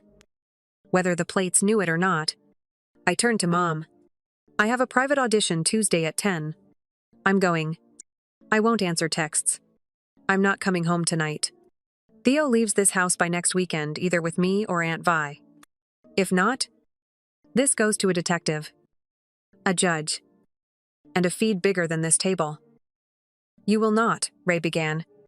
I already did, I said, tapping the recorder. Theo patted downstairs. Is it dessert? Almost, I said. Grab your turtle. On the porch, the air bit colder than it should. You were a mirror, Cora said. Did they see themselves? They will when the light changes. At Aunt Vi's. We split copies, Farah. Aunt Vi. Cora. Unknown number buzzed. He'll come for the papers. I'd doubles. We cut our lights a block early. Jace handed me a stick-on window alarm. For Theo's door. Loud beats brave. Inside. I packed Theo fast socks. Jacket. Turtle tucked under his chin. The alarm's red dot blinked awake. Floorboard. Who's there? Ray snapped. Me. Taking Theo. At night, you didn't ask. I told Mom. He eyed my violin. Leave it. It's not yours. You think scales pay rent. Tonight you're buying nothing. I said. Theo's hand tightened in mine. A single honk outside Cora's code. Mister. Leon's flashlight washed the glass. Ray hates witnesses. He stepped back. In the car. Theo buckled himself. He was mad. He's often mad. Cora said. But anger doesn't get to drive. At 1:20:4 a.m. Jace texted tape cut. 1:2:07. He's inside. Farah. Don't go in. Call from the curb. Make it a statement. Blue lights rinsed the block. I showed officers the slit tape. Shim. Screenshots. The unsent email. Fax. Not fury. We retrieved my violin. Documents. Theo's backpack. Next morning. The bank locked accounts and issued a temp card. The school refused Ray's dentist pickup. Officer Kim backed them. Mom called. Voice thin. Temporary. They said. Then garage rafters old paint can. False bottom. We pulled a ledger. Slips. Key blank. Photocopied IDs. Detective Martinez case number. Timeline. Temporary protective order in motion. Tuesday at 10. I played. Ellison stood. Full scholarship. Housing. Protect those hands like a cathedral. Farah's text TPO granted. He's been served. Employer put him on unpaid leave. Save. Forward. Ignore. I kept the shim and a sliver of tape not to live backward, but to remember how small an act can be and still turn a lock. Now I sleep with the window cracked and lock it when I choose. Choice is a lullaby. If it were you leave sooner, stay for your mother, drag the truth into daylight earlier. Or did the timing teach what you needed? Story 2. New Year's morning was supposed to be simple. I'd packed tangerines, a tin of sesame cookies, and 2 bright red envelopes in my tote. Aria. 9. Held the envelopes like treasure. Leo. 6. Kept asking if Grandma still made sticky rice with lotus seeds. We parked outside my parents' place in Chula Vista. A tidy beige house, with a dragon statue by the mailbox. Calm street. Flags left over from the parade. I told myself we'd be in and out in 10 minutes. Then my younger sister stepped out from the hallway. Arms folded like a shield. You actually came, she said. Loud enough for the whole living room. On New Year's, what if Mrs. Villegas sees you, don't embarrass us. I kept my voice even. We brought tangerines. The kids wanted to say hi. Dad appeared behind her. Thin mouth. Ironed shirt. He didn't look at me. He stared at Arya and Leo. So she dragged you here. He said. Your mother always does this. Pretends she's a saint while causing trouble. Arya straightened. Chin up the way she does before a piano recital. My mom wakes us up for school and packs our lunch every day. She said. Small voice steady. She's kind. The room went still. Dad's eyes flashed. Children should keep quiet. He snapped. Your mother ruins everything. Mom stood in the doorway to the kitchen and didn't meet my eyes. Nadine smirked like she'd won something. I set the cookies on the entry table and took my tote back. We'll go. I said. No, Arya whispered. It's okay. I told her. We said, Happy New Year. That's enough. Leave, Dad said. And don't come back without an apology. For what Leo asked. He wasn't being defiant. He genuinely wanted to understand. No one answered him. I buttoned their coats. I slid Arya's envelopes into my tote and laced my fingers through their hands. I didn't argue. I didn't cry. I didn't plead for space at a table that had never had a chair for me. We walked down the 3 concrete steps. The dragon statue watched us like it knew this scene by heart. The door shut behind us with the same heavy click I remembered from childhood. I didn't look back. We buckled in. No one spoke. The scent of tangerine peel and sandalwood hung in the car. I drove slowly toward the coast. Houses blurred. Palms flicked by. Leo traced fog on the window with his finger. Arya stared straight ahead. Jaw tight. Why is Grandpa mad at you? Leo asked. I forced my breath to slow. Some people carry their hurt like a sword. I said. They swing it at whoever is closest. It doesn't mean the person they hit did anything wrong. But we didn't. Arya said. Barely louder than the air vent. I know. I said. And you're not responsible for anyone else's temper. Ever. The freeway opened and the water flashed blue. San Diego's winter sun has a gentle way of forgiving ugly mornings. Leo nodded off.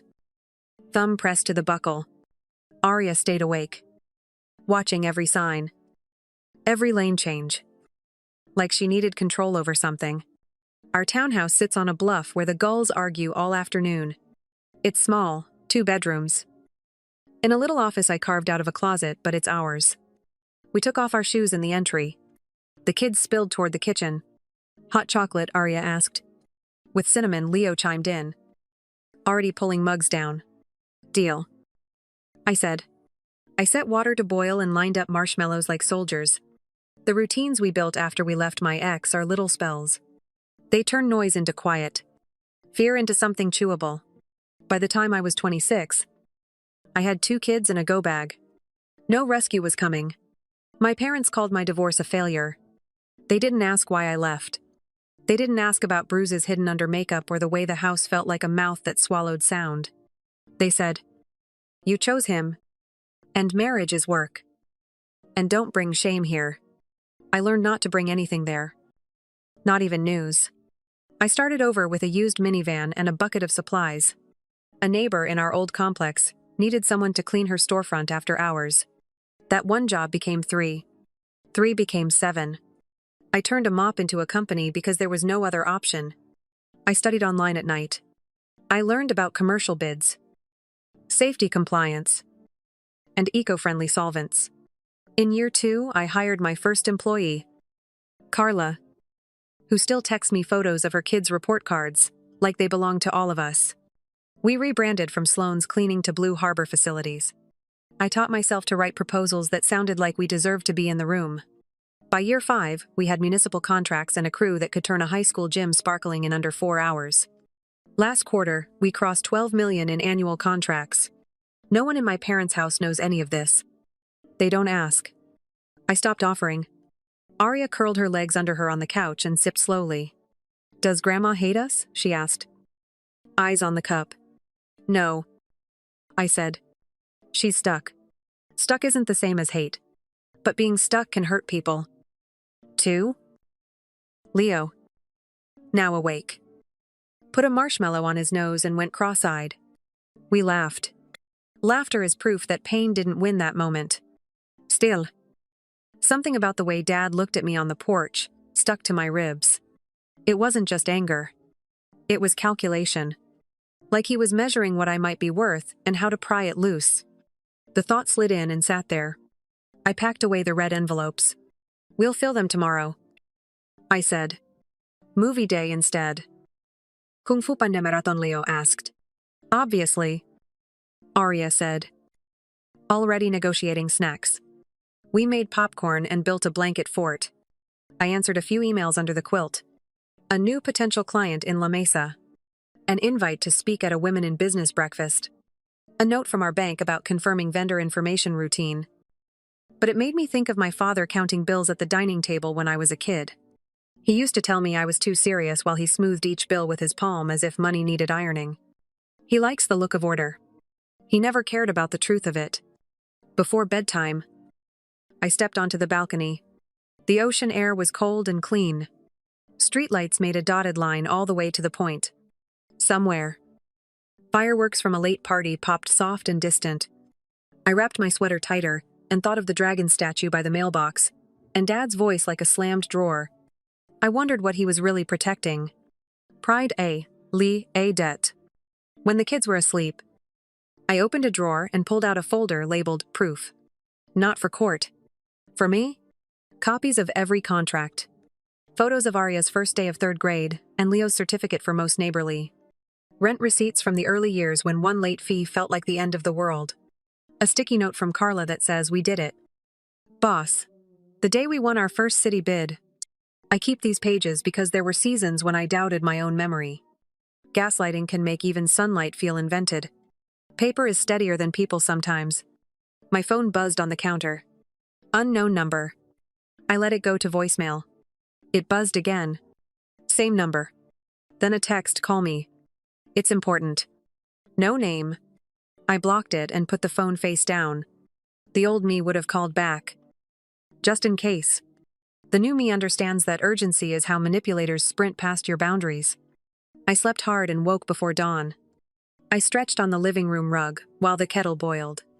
I could still hear Dad's words if I let them in. I didn't. I pictured Arya's chin and Leo's marshmallow nose and chose the day in front of me. The first week of January ran like it always does: site visits, crew schedules, school drop-offs, dance practice, dentist reminders. We built our life on small, ordinary promises kept over and over. That's how you grow trust. That's how you grow a backbone. On Friday, Carla knocked on my office door. She's our operation lead now. Hair up. Clipboard under her arm. We got a weird call, she said. A man asked if you were available to discuss family matters at work. He wouldn't give his name. I felt the same cold spark I'd felt on that porch. I smiled.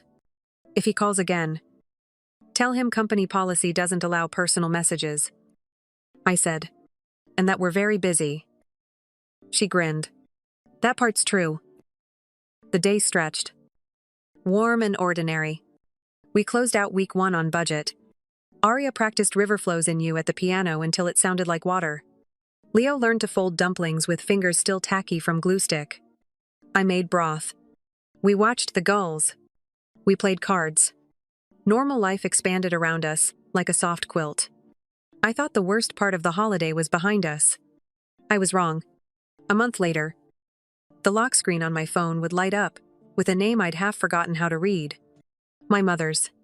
And the message under it would start with 3 words I'd waited my whole life to hear and never expected to see. We lost everything. The text landed at 6:14 a.m. Gray light barely lifting the room. We lost everything.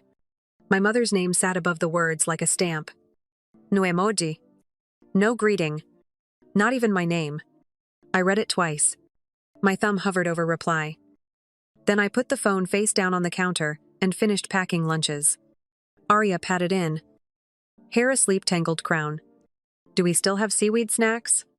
Top shelf, I said. Leo followed, dragging his blanket cape. Can we bring hot cocoa to go? On Fridays, I said. Today is Tuesday. They groaned in harmony. The ordinary sound steadied me. I slipped the phone into the junk drawer under rubber bands and spare batteries. Boundaries can be physical too.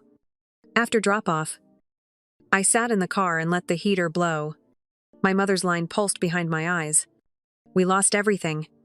I pictured the beige house with the dragon statue, the glass cabinet of porcelain birds, Dad's careful stacks of bills. I saw the crack before I knew what it was. At the office, Carla knocked and lifted her brows. "You okay?" My mom texted. I said, "Short version crisis." Carla set her mug down. "Do you want me to run interference? We can route unknown numbers straight to the company voicemail." I smiled. "Anchor. Always. Yes. Please." Work pulled me forward. Morning walkthroughs. A safety huddle at the rec center. Bids for the district warehouse. For 2 hours. I didn't think about the message. Then my phone lit up with a voicemail from an unknown number. I listened with my finger on delete. "Sloan," Dad said. Voice smoothed to reasonable. "Call me. It's urgent. For the family." He didn't say please. He never needed to when he thought the word family was enough. I didn't call back. Instead, I drove to our bank between meetings. Hannah, our account manager, waved me over. She's detail and backbone. My validator. Running a check. I said softly. On something personal. She tilted her head. "Say more." "My parents' place." I said. "Can you see if there's a notice on the property? Public record." "I know. I just don't want to be surprised." Hannah typed quietly. Her mouth pressed into a line. "Auction posted." She said. 30 days. D'Orleans. One is a private lender. I exhaled through my teeth. Private meant disparity. Disparatement dangereuse. "Thank you," I said. "If anyone calls asking about me, or Blue Harbor, or references, family, please log it. Don't engage. Consider it done." On the drive back, the past bled into the road. I remembered the first time Dad taught me to roll coins for the bank. I was 8. My wrists ached from twisting paper sleeves. "This is how money grows," he had said. Discipline. I took it like scripture. I didn't know then that he meant the kind of discipline that erases people. By noon, Nadine's post was making the rounds. Carla saw it first. She slid her phone across my desk without comment. A screenshot of our company page. My headshot. The caption, "Proud of my big sis, women in business inspire me," 3 heart emojis. A dozen comments from her friends. Everyone loved the story. No one knew the backstory. I almost laughed. We hadn't spoken in months. 2 weeks ago she told me I'd embarrass her if the neighbors saw me. Now I was her brand booster. The convenience was fluorescent. I texted Maya. My neighbor and best friend. Coffee emergency the brief. 10 minutes later we were on her patio with 2 mugs and her cranky pug under the table. Maya listened while I laid it out. The message. The voicemail. The foreclosure. The private lender. Nadine's post. Maya blew out a breath. "They're building a runway to your wallet," she said. "Don't let them land." "I feel mean," I said. Saying it made my stomach twist. "They're my parents. But I don't want that door open." "Feeling mean isn't the same as being unkind," she said. "You've been clear. You're not their solution. You're running a company and raising 2 kids. You don't owe them your stability." I nodded. I knew it. But old wiring hums even when you cut the power. That evening, we ate soup and did spelling words. Arya practiced triplets until they sounded like rain. Leo built a city of blocks and named every road. We watched the gulls chase a fishing boat home. I folded laundry in quiet loops. The phone stayed in the drawer. At 9:42 p.m., the doorbell rang. The monitor showed the porch, the doormat, the potted rosemary, and my father. A looked smaller. His hair had gone from steel to ash.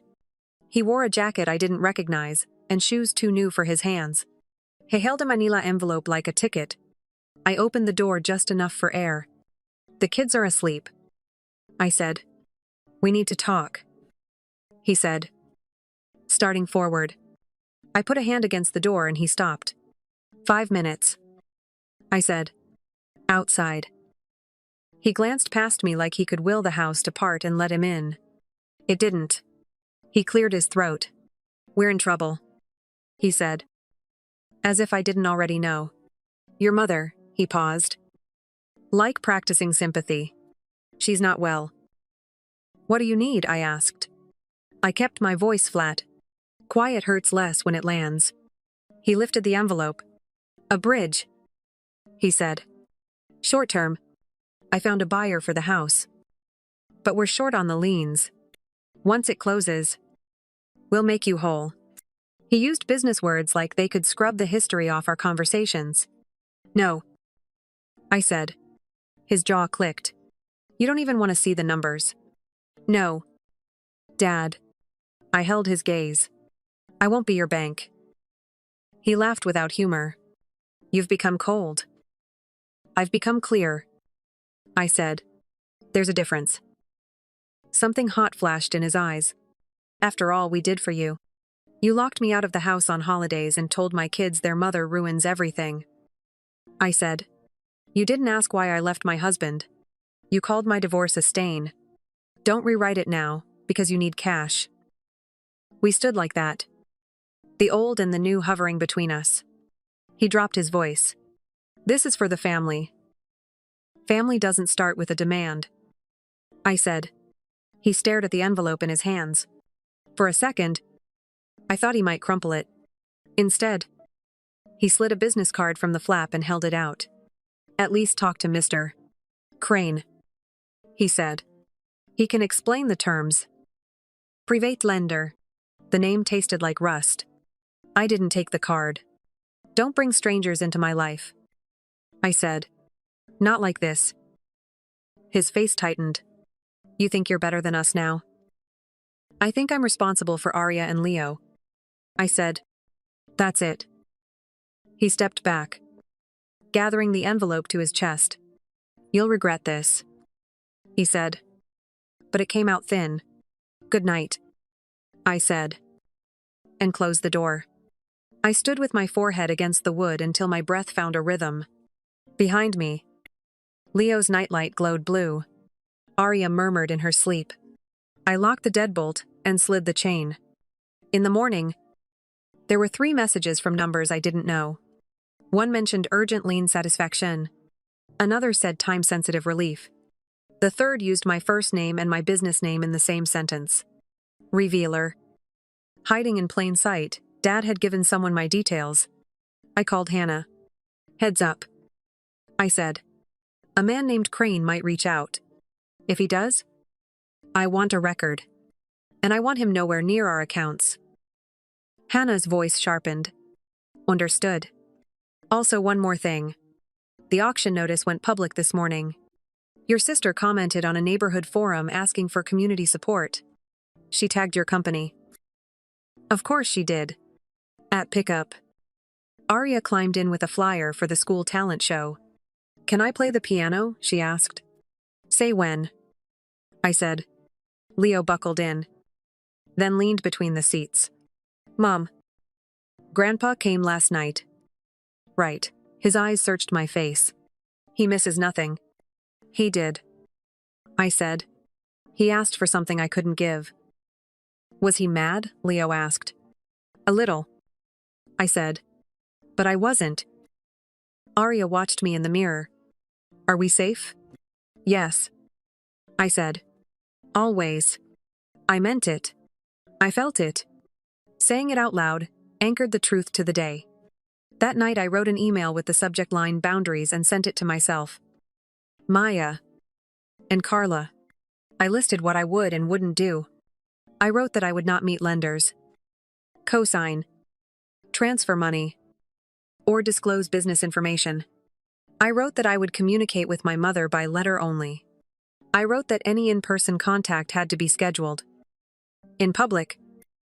Without Dad. Maya replied with a thumbs up and a line. I'll sit behind you. Sip coffee. And look intimidating. Carla added, I'll keep logs. Document everything. I slept lighter than usual. The next afternoon. An email arrived from my mother's account. The subject, please. 5 minutes. The body was short. Not for money. For forgiveness. Can we meet at the lake by the Mission Church Saturday? I'll come alone. I read it twice. The way I had with the first message, the word alone felt deliberate. Not a trap. But a door cracked open. I typed a reply that was only 3 words long. Saturday. Noon. I hit send. Then I closed my laptop and went to help Arya pick a song. Leo built a cardboard stage for her audience. We ate noodles sitting on the floor and rated each other's bow. The house hummed like it belonged to us. Saturday would be a test. Not of whether I could forgive. I already knew I could. The test would be whether I could stay myself while doing it. That was the promise I made the day we left the dragon statue behind. And I planned to keep it. Saturday comes clear and bright. I drop Arya and Leo at Maya's. She kneels to their height. Promises board games and cinnamon toast. Call if you need me. She mouths over their heads. I nod and drive toward the old mission where the bell rings on the hour and the pond holds the sky like a secret. I park under a jacaranda. Purple petals dust the path. My heart thumps like I'm late to something sacred. I'm not late. I'm early. I sit on a bench facing the water and count ducks because numbers calm me. 7. Then 9. Then 11. Mom appears at noon sharp. She looks smaller than last month. Her scarf hides the hollows at her neck. She pauses a few steps away. Hands knotted around a paper cup. For a second. Neither of us speaks. Wind skims the pond. The bell chimes once. Thank you for coming. She says. I said I would. I answer. She sits at the far end of the bench. Like distance can keep us from spilling. I'm sorry. She says. For all of it. For not listening. For letting him decide how I saw you. For the words I said in the doorway. Her voice quivers and then steadies. I was a coward. I watch a pair of coots make a clean V in the water. Thank you for saying that. I say. I mean it. I don't rush to fill the silence. Silence is where truth has room. We lost the house. She says. You probably know. I do. She nods once. Like accepting the fact that I have my own sources. The debts. It wasn't just the market. She says. It was bets. Bad ones. Your father thought he could fix everything with a bigger play. He borrowed from a man named Crane. She flinches when she says the name. That tells me everything. I've heard of him. I say. She grips the cup tighter. Crane wants his money. He's loud when he calls. Then polite. Then loud again. The kind of polite that makes you feel guilty for breathing. She swallows. Your father gave him your business name. A duck dips. My mouth go dry. What else did he give him? Your phone. She says. Your email. He pulled your old file out. From when you were in school and opened a bank account. I told him to stop. He said I didn't understand how deals worked. He said family helps. The bell rings the quarter hour. I breathe through the sound. I won't fund their loss. I say. In the same tone I use when I tell Leo it's bedtime. Not angry. Final. I know. She says. That's not why I asked to meet. She reaches into her bag and sets a small tin on the bench between us. The paint is chipped. A stork. Faded blue. I know it before I touch it. Grandma kept sewing needles in this tin. She used to thread a needle for me and say, hold your breath. It helps. I found this in a box. Mom says, I thought of you. You were patient even when your fingers were small. You learned to fix what others ruined. The tin is light in my hand. Inside are needles and 2 buttons. Also, a folded slip of paper with my 10-year-old handwriting, things I can do myself. A list. Shoes. Cut coupons. Count change. Make rice. I laugh softly. Of course I made a list. Mom watches my face. I want to fix what I broke. She says. I can't fix him. I'm trying to fix me. How my voice is gentler than I expected. Counseling. She says. At church. Group first. Then one-on-one. I started writing down my answers instead of using his. I told him I wouldn't stand by certain things. He calls it disrespect.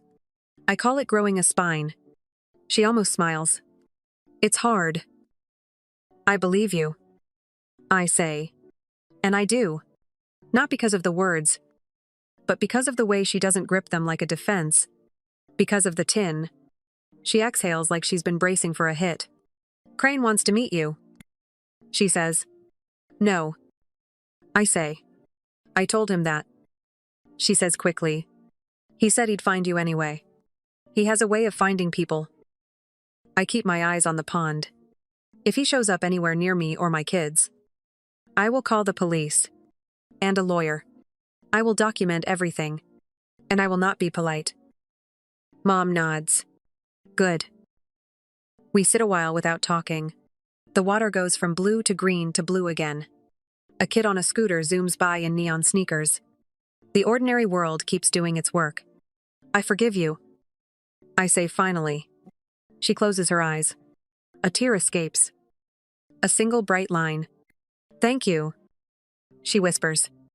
I don't want to live in your house. I don't want your money. I just want you to know I'm trying not to be the woman who stood in that doorway and said nothing while he aimed at you. Then don't be her.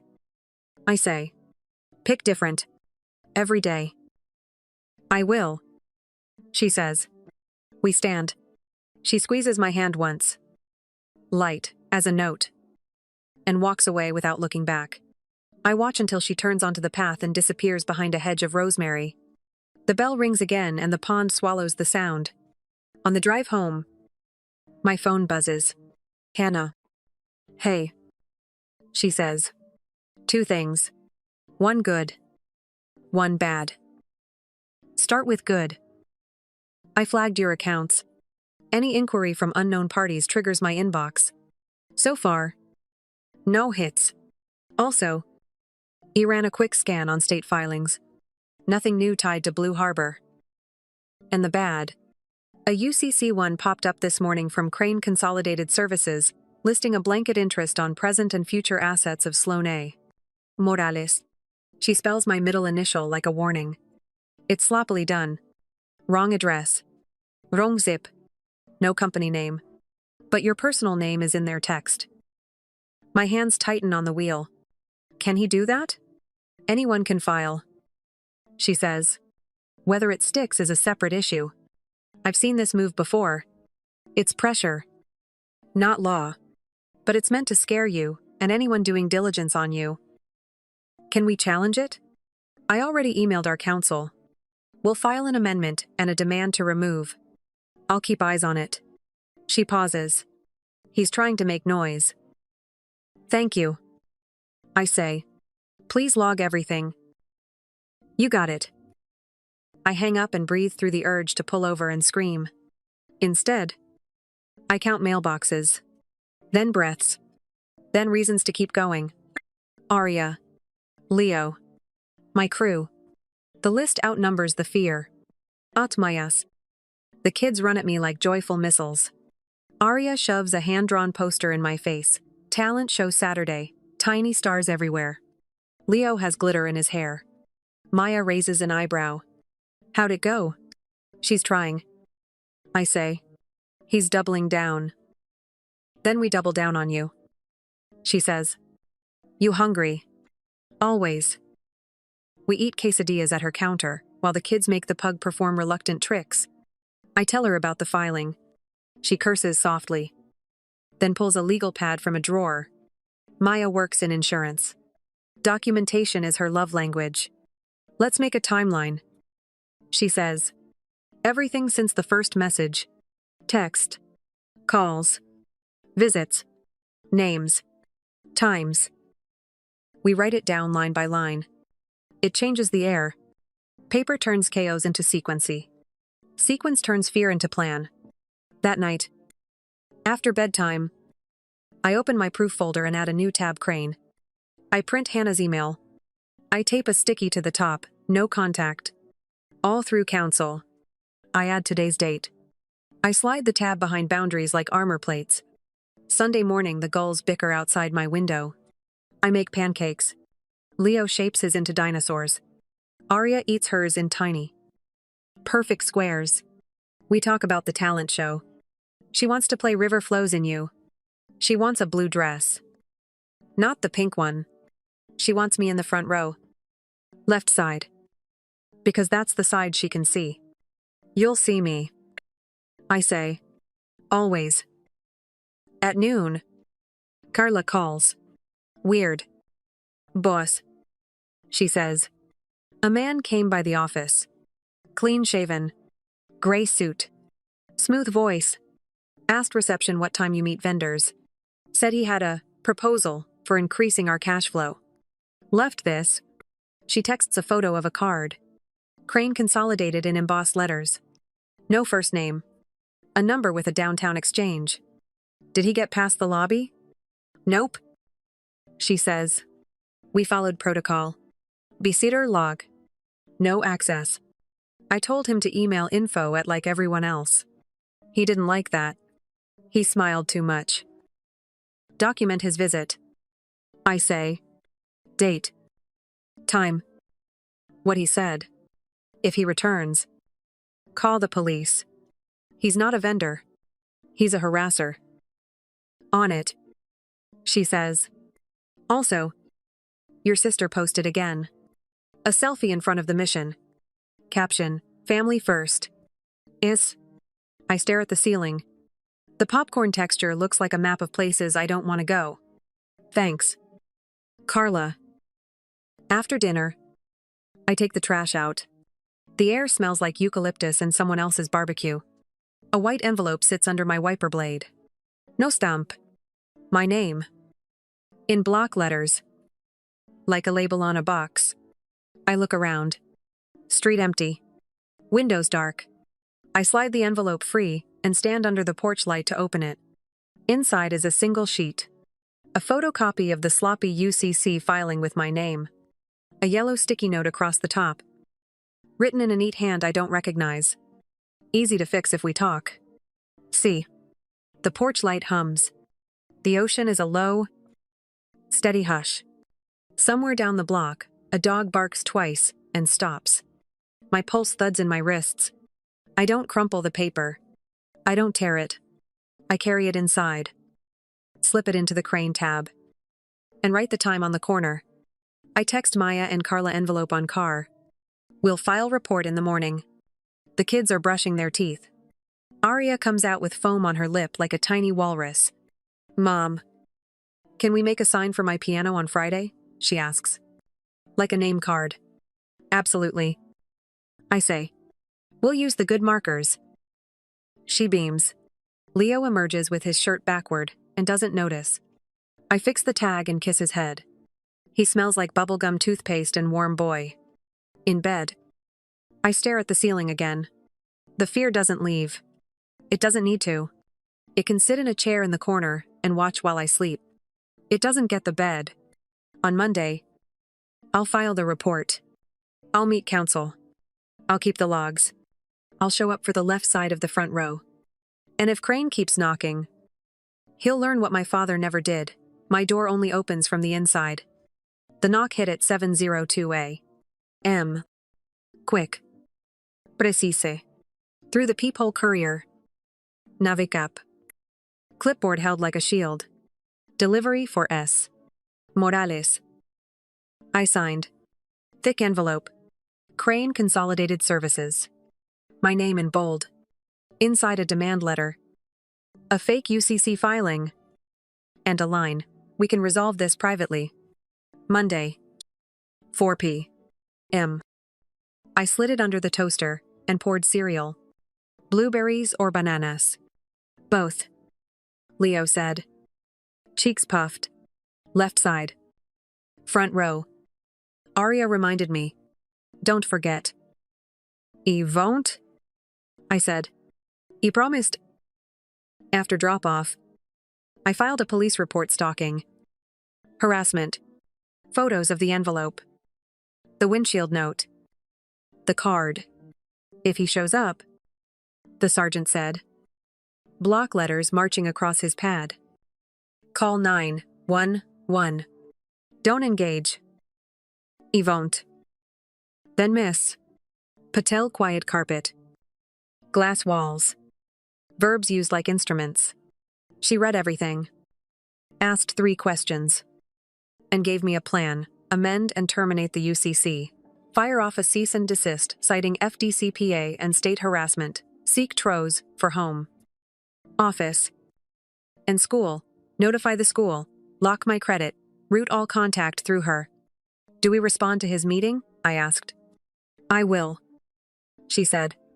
"You won't." Back at Blue Harbor. We tightened gates. New visitor policy. I told the team, no walk-ins, no back door, no personal info. If a man named Crane appears log, call me. Call police. Then erase his face from your mind. Carla posted app mints only. Taped our council letter inside the desk. Sharpened the camera angles. By afternoon, Miss Patel's draft landed sentences like hammers. I signed. She filed. At 3, the school called. A man asked about early seating. The office manager said, "Wouldn't give a name. Wanted to know if your daughter plays first or last." "You'll get a letter from my attorney," I said.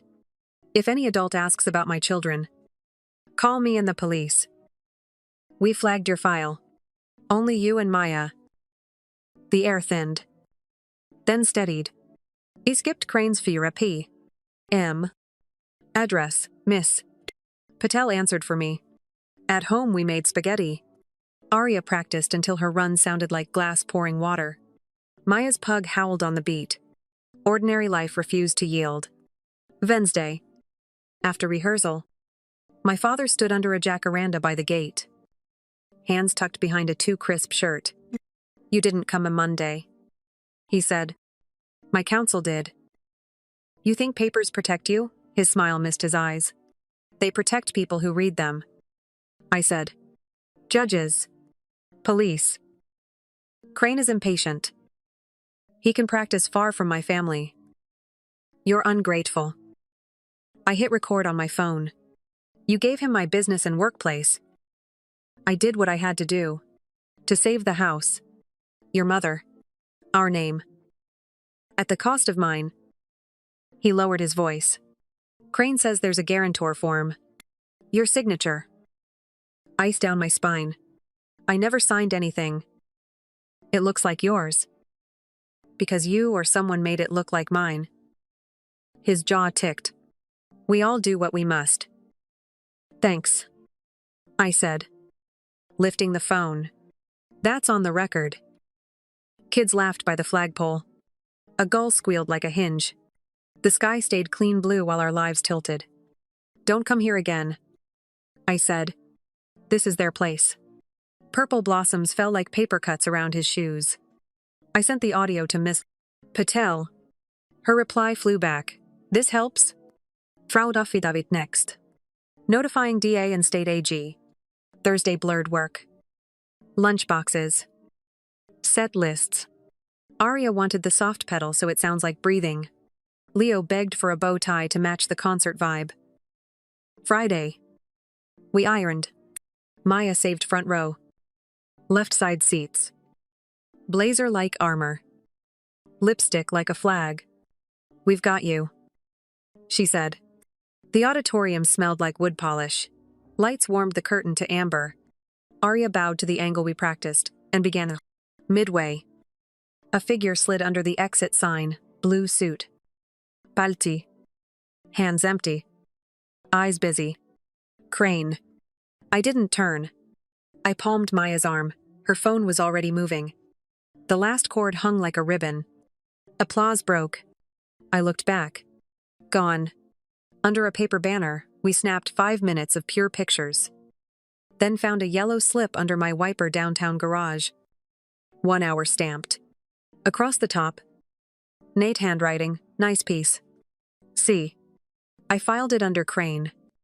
Texted Miss Patel and the officer.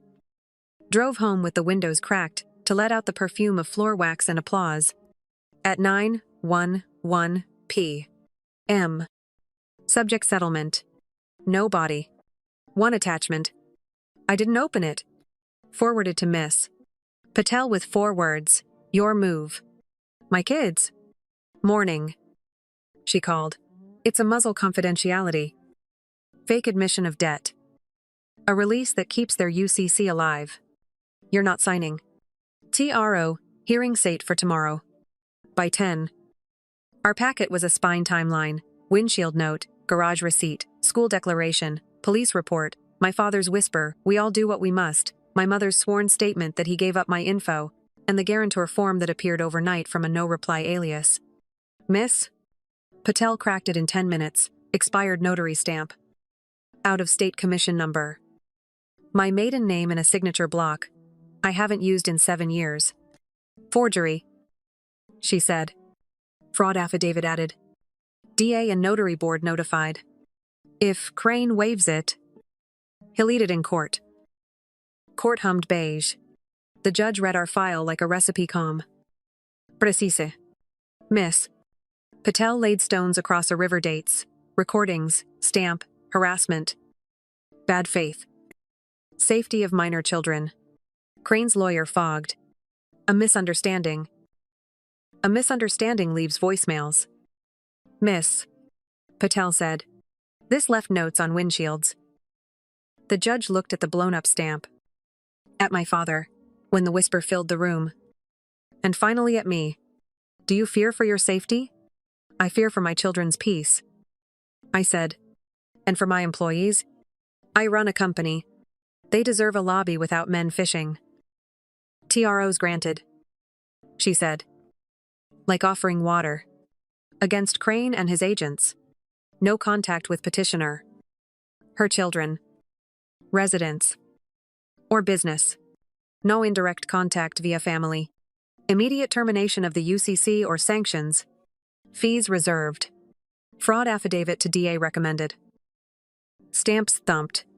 The sound was gentle as a book closing. In the hall, Crane stared through glass. Miss Patel never looked his way. My father tried the old name. Sloan. We can fix this if you stop fighting. I thought of the blue tin from my childhood, things I can do myself, and added one more line. No. I said.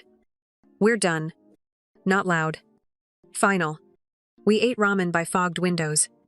At home, I changed the front door cylinder, labeled 2 spare keys Maya and Carla, and slid the old key into the blue tin with the needles and buttons. I wrote in neat 10-year-old letters, say no, and keep walking. We mailed copies of the order to school. Doctor. Office. Credit frozen.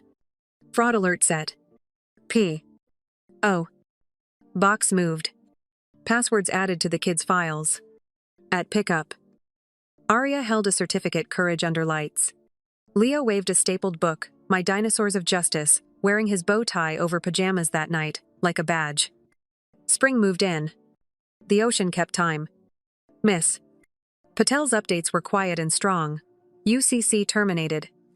Notary sanctioned. DA acknowledged. Crane tried one last mutual walk away. She replied with the order.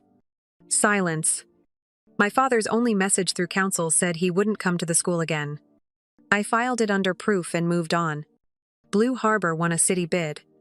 Donuts the victory kind. I slid the stamped order behind a tab, labeled Boundaries, and closed the folder. At the Women Founders Breakfast, I held up the blue tin. It's not magic, I said. Just a start. A woman, my mother's age, squeezed my hand. Thank you for not making heroism loud. Arya's spring recital sounded the same and different same song. New spine. By the mission pond. My mother lifted a small hand. Later she emailed, I'm proud you protected them. I opened my own account today. New PIN. New key. I sent her a photo of the blue tin. She understood.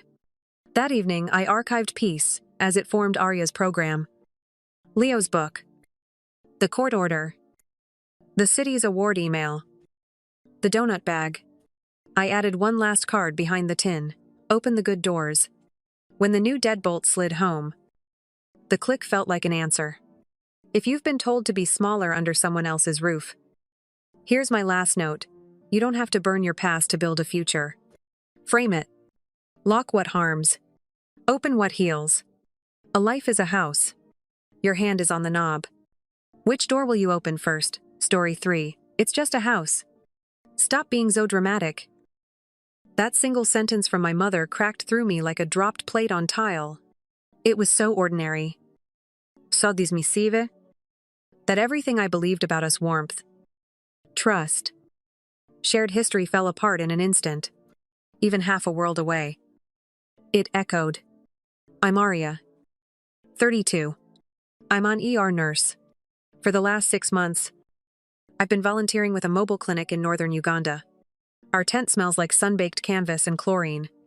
The generator coughs, then steadies. We boil water in dented kettles and tape gauze with sweaty hands. It's hard and beautiful. I chose it. You don't regret it.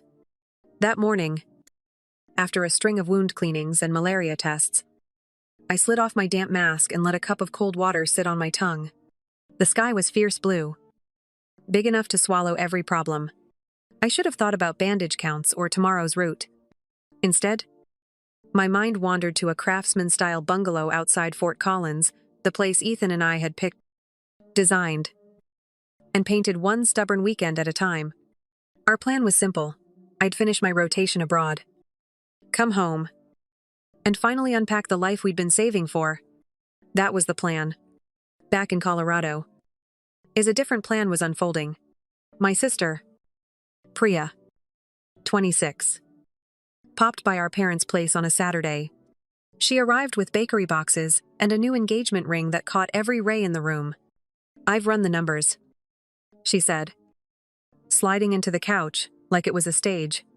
Venue, dress, catering, DJ, floral installation, drone footage, yes, drone footage and a 2-week honeymoon in Santorini. We're looking at 45 to 50,000. Minimum. My dad, Daniel, stared down at his hands like the answer was tattooed there. My mom, Nora, wore her company smile, the one that never reached her eyes.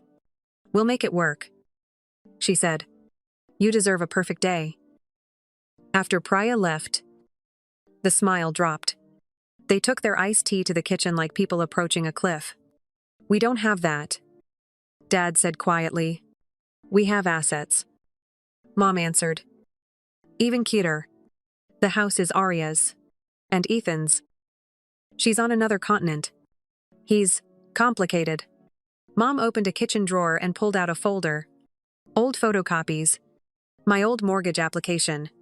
A grainy scan of my driver's license. The scratch of my signature from a refinance years ago. This will be easy. Title companies do remote signings all the time. That's not how it works, Dad said, but his voice had lost its spine. Mom pressed her palm flat on the papers like she was blessing them. I'm her mother. She will understand. It's family. A week later, in our clinic, I checked my phone for lab confirmations and found an unfamiliar subject line wedged between patient updates. Final steps for your property transfer. The sender was a title officer I'd never met. The first lines turned the tent hot and small. We are preparing to finalize the sale of your property at address. Please provide identification and your owner's signature. Thank you for your prompt response. Sale. My lungs forgot their job. I called Ethan on spotty service. It took 3 tries to connect. Arya, you okay? Are we selling the house? What? No. Papers rustled on his end. No one contacted me. My hands shook. I got an email. They need your signature. Send it, he said. Voice flat now. And call the title company. Right now. I called. The hold music was cheerful and wrong. When a woman finally answered, I forced my words to be calm. There must be a mistake. I didn't authorize any sale. She put me on hold to review the file. I watched dust float in a sunbeam until it looked like it was snowing inside the tent. When she came back, her tone was careful. Our packet shows documents submitted by Nora and Daniel Cross. They indicated you provided remote authorization. We'll still need your co-owner's documents to complete. The world tilted. Nora and Daniel are my parents. Silence. Miss Cross, she said. If you are not consenting, we need that in writing. Immediately. I hung up and called my mother.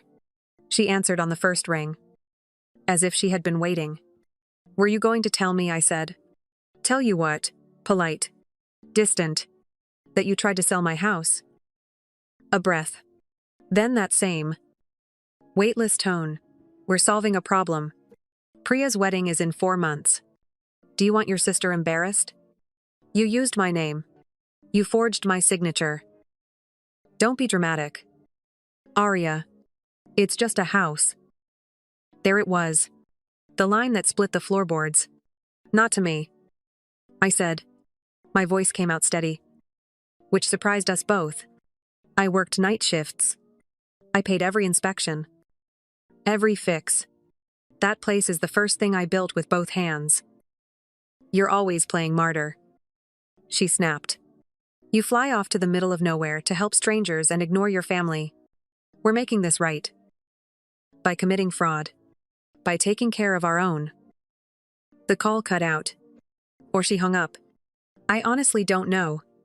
I sent the title officer a signed statement within the hour. I do not consent. The signature attributed to me is forged.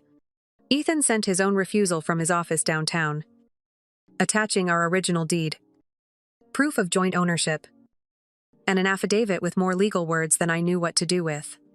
He called me after. I blocked the transfer, he said. They can't close without me. I owe you, I whispered. No, he said. You don't. We bought that place together. We protect it together. Between patients, my phone lit up nonstop. Voicemails from Mom layered guilt like frosting. Why are you ruining this? We had a plan. Priya is devastated. Texts followed. After everything we've done for you. Family first. You're choosing a house over your sister. Dad's message was short. Call your mother. Let's talk this out. Talking had already been skipped. They had made a choice. They had signed my name on paper because their definition of family included my identity as a tool. That night, the air cooled and the generators died one by one. The stars looked near enough to knock on.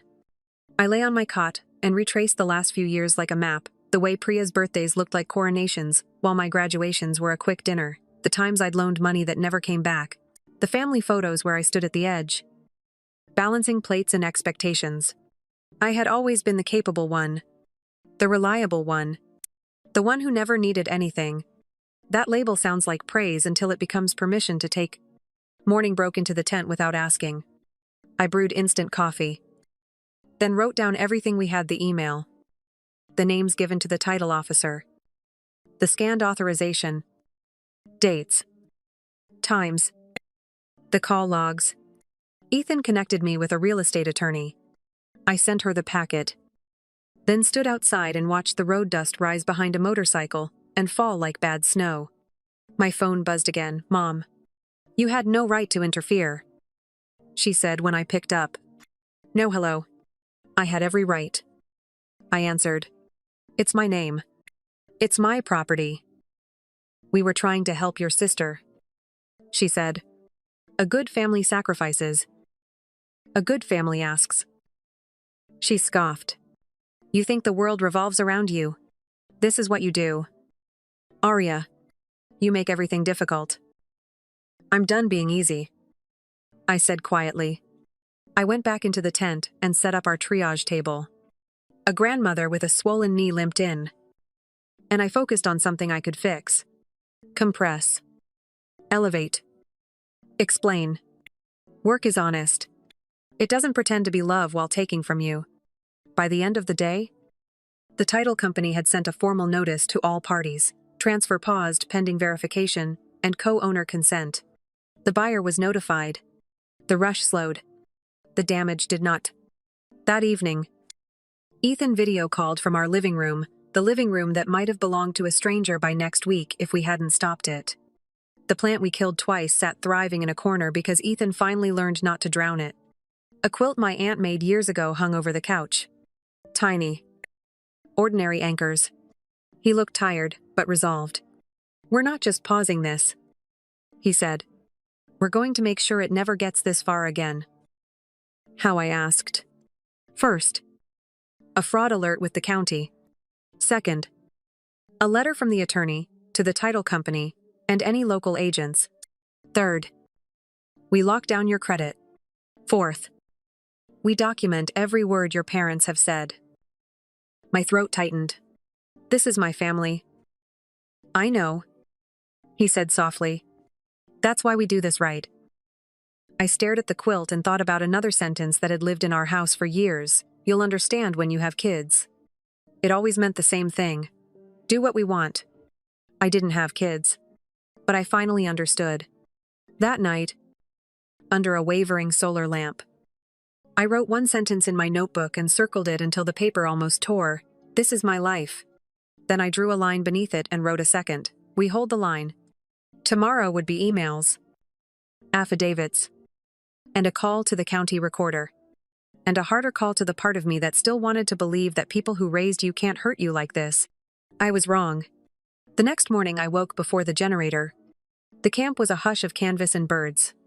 I boiled water, wrote a list, and started crossing off boxes.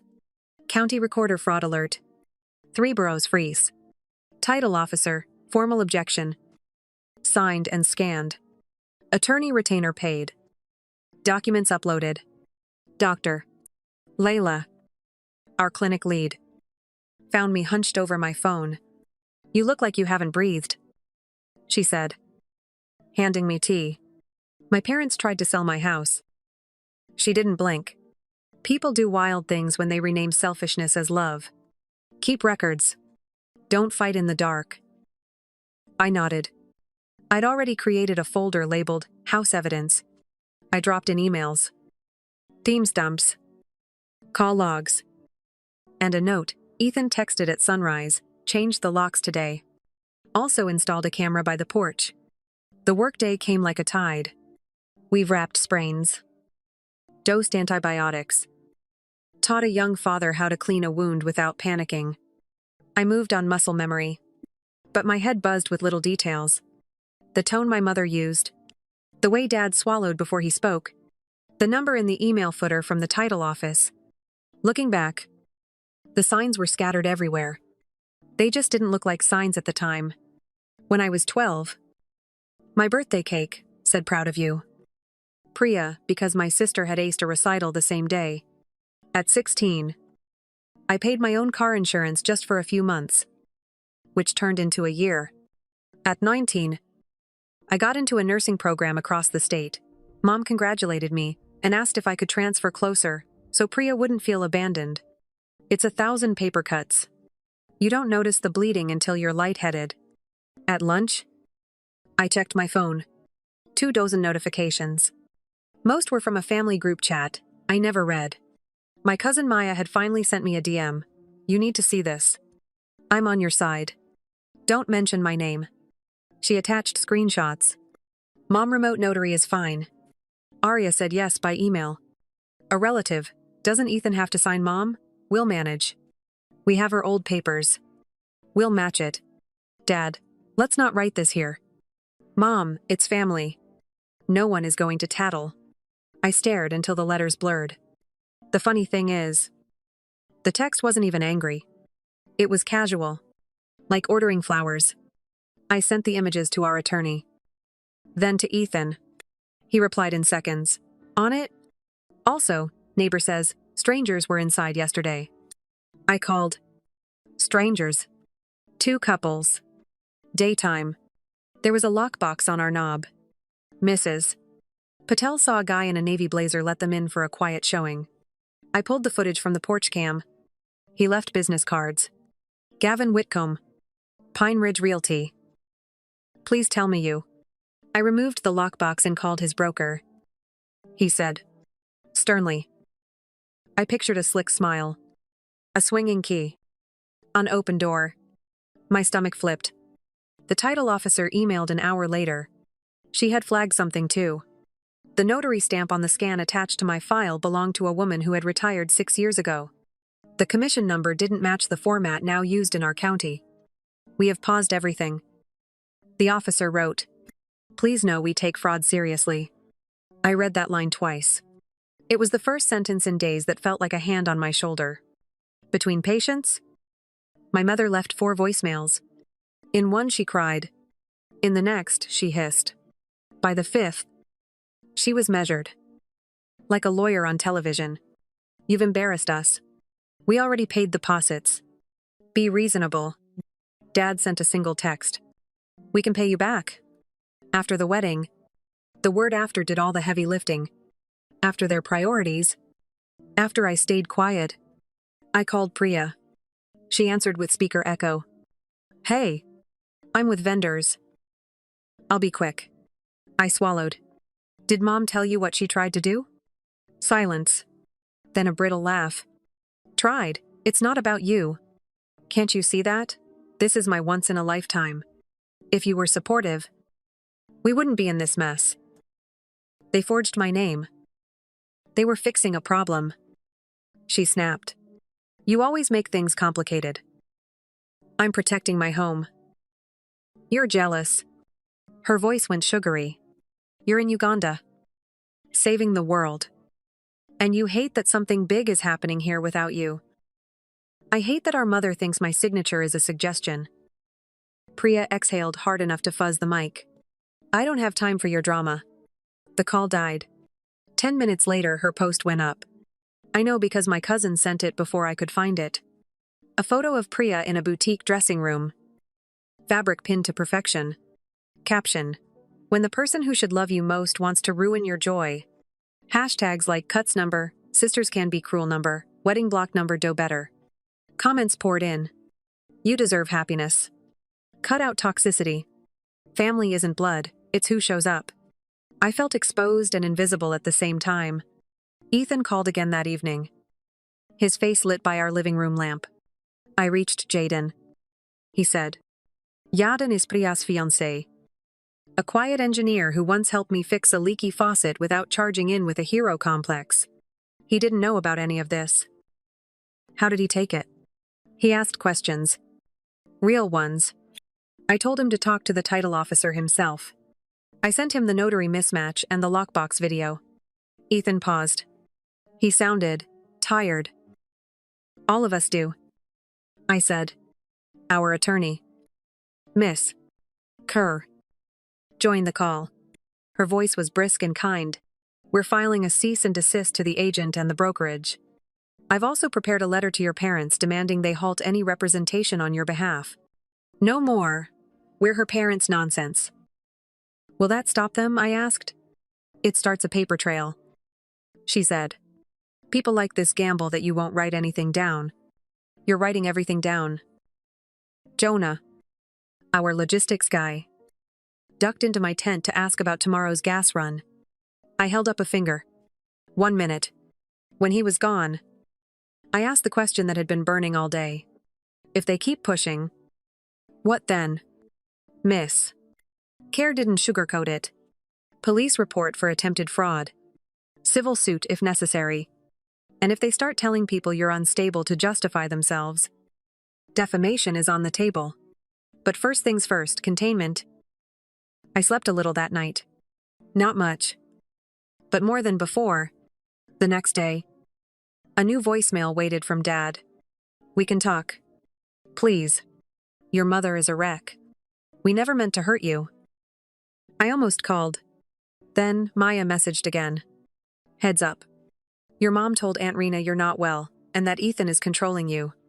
She said you begged them to handle your finances while you were away. I know it's false. But they're planting it. There it was, the narrative pivot. The minute their plan met a wall, they rewrote me into a problem. I sent Dad a text instead. No more calls. Put everything in writing. Any entry to my property without consent will be reported. Any signatures or representations on my behalf are unauthorized. This is your notice. He wrote back one sentence. You'll regret this. I saved it with the others. Work was a bomb. We organized blood pressure meds into little zip bags. Layla taught a group of teens to check pulses using their fingers, not their thumbs. The sky turned white and then gold, and a shadow passed over the tent wall as a bird swooped low. For a few hours, life made sense. See a problem. Treat it. Follow up. Right before sunset, my email pinged. A police case number. The subject line read, Allegation of Identity Theft Statement Requested. I clicked. This message concerns a report filed by Nora Cross alleging that an unknown party is impersonating her daughter, Aria Cross, in communications with a title company and interfering with a lawful sale. Please contact Detective S. Adler to confirm your identity and provide a statement. The world went quiet, then loud, then quiet again. I walked outside and let the heat fall off my shoulders. Beyond the thorn trees, the road curved toward a town where no one knew my name, where family meant who sat beside you at dusk and shared water. I thought about my mother at a desk, rehearsing righteous indignation while she spelled my name to an officer. I pictured her saying the words unknown party and believing them halfway. I called Ethan. He picked up on the first ring. They filed a report. I said, against me. Or the ghost version of me. Same thing. He closed his eyes for a beat. When he opened them, they were steady. Then we answer. With our names. With proof. Layla stepped into the doorway and raised her brows. I held up a finger, then nodded at her. I need to give a statement. I said to Ethan. Tonight? I'll email the detective. Loop Miss Kerr. And attach your passport. Your nursing license. Your notarized affidavit. We'll do this by the book. By the book? I echoed. It felt like a spell. The good kind. The kind that stitches flesh back together. I went back to my cot and opened my laptop. I typed, my name is Aria Cross. The person contacting you is the person named in this report. The signature on those documents is not mine. Short sentences. Clear facts. No fire. At the bottom, I added one line. Layla had taught me I am available to cooperate fully. I hit send. Outside, the generator coughed and caught. The lights flickered on. Priya's latest post kept stacking comments somewhere in the world. A man in a navy blazer counted business cards he wasn't going to hand out again at my door. And my mother, somewhere between shame and certainty, kept telling herself a story where she was the hero. I was writing a different story now. It didn't need her approval. Detective Adler replied before dawn. A short email. A Zoom link. A list of documents to prepare. Passport. Nursing license. A quick photo holding today's date near my face. Layla set her mug on the table between us. Want privacy? I want a witness. I said. She stayed. The call began on the minute. Detective Adler had the calm voice of someone who lets facts do the work. He confirmed my identity. I said the words out loud. My parents filed a report claiming I was an imposter. I explained the title email. The notary mismatch. The lockbox. And the group chat screenshots. He took notes. Did you authorize your parents to sign for you in any capacity? No. Would they have access to any scans of your ID? Yes. Years ago, I sent a copy for a car title transfer. I didn't imagine I'd need to defend it from my parents. He didn't react. Please upload everything to this portal. We'll request the original documents from the title company. Do not delete texts or voicemails. Understood. He paused. This kind of case gets messy. People say things they can't take back. Stay in writing. You're doing the right thing. After the call, I stared at the dirt floor until the shapes of leaves came back into focus. Layla squeezed my shoulder. One step at a time. By mid-morning, Miss Kerr had filed our cease and desist letters. She also drafted a sworn declaration for me. Simple sentences, specific dates, the kind of truth that doesn't need adjectives. Ethan notarized his own statement at a UPS store, then texted me a photo of the receipt with a thumbs-up emoji that somehow made me want to cry. An hour later, Jaden called me. I almost didn't pick up. Aria, he said. Hushed. Can I ask you something and you just answer it straight? Of course. Did you tell your parents they could sell the house? No. Did they forge your name? Yes. He exhaled. I thought so. What happened? I asked for the contract. Your mother sent a PDF with your signature. I sent it to an analyst my company uses. The baseline pressure of the pen changes mid-stroke. The R in Aria doesn't match your earlier documents. The notary stamp is wrong. It's sloppy. I swallowed. I'm sorry you're in this. Priya blocked me, he said softly. I told her I needed to step back until your parents fixed this. She called me disloyal. Her mother called me ungrateful. My mother asked me why we were tying our life to people who play with paper like this. Pain moved through me like a tide. I wish Priya would just listen. He hesitated. I think she can't. Not yet. After we hung up, I walked the perimeter of camp, just to let the ground remind me I was still in a body. The thorn trees trembled with tiny birds. A goat wandered into the road like it had a meeting at noon. The ordinary world was still functioning. Indifferent to our family theater. Maya messaged again. I found something else. A photo of a whiteboard at my parents' place. In the corner, behind a list for groceries and a note about Priya's tasting, there was a calendar line. Title Close Friday. Beneath it, Scan Aria ID. The date was last week. My jaw clenched so hard I felt it in my ears. I sent it to Miss Kerr. She replied. Saved. Also see attached. It was a PDF of a county alert sent to all registered title officers that morning. Increased incidence of familial deed fraud. Verify remote signings. Confirm co-owner consent. The system was catching up. It shouldn't have had to. But it was. Ethan called that afternoon with an update on the agent. Whitcomb tried to shrug it off. He said your mother told him you were unavailable and that kids handle things online. I played the notary mismatch audio on speaker in his office and watched the color leave his face. The broker suspended him pending review. The funny thing is, I said, they'll probably tell themselves this still happened to them. He nodded. People who step on lines and don't feel it always think the floor moved. That evening, the clinic hosted a health talk under a tree. Layla demonstrated hand-washing with a bucket and a spigot while kids laughed and tried to splash her. I translated in simple phrases and watched two young sisters mirror each other's movements like choreography. It hit me hard. You learn a family's dance without noticing. Who apologizes? Who explains? Who gets forgiven first? You copy the steps. And one day, you realize the song is hurting you. I went back to my tent and opened my declaration. I added a paragraph I had been avoiding. For years, my parents have presented control as care.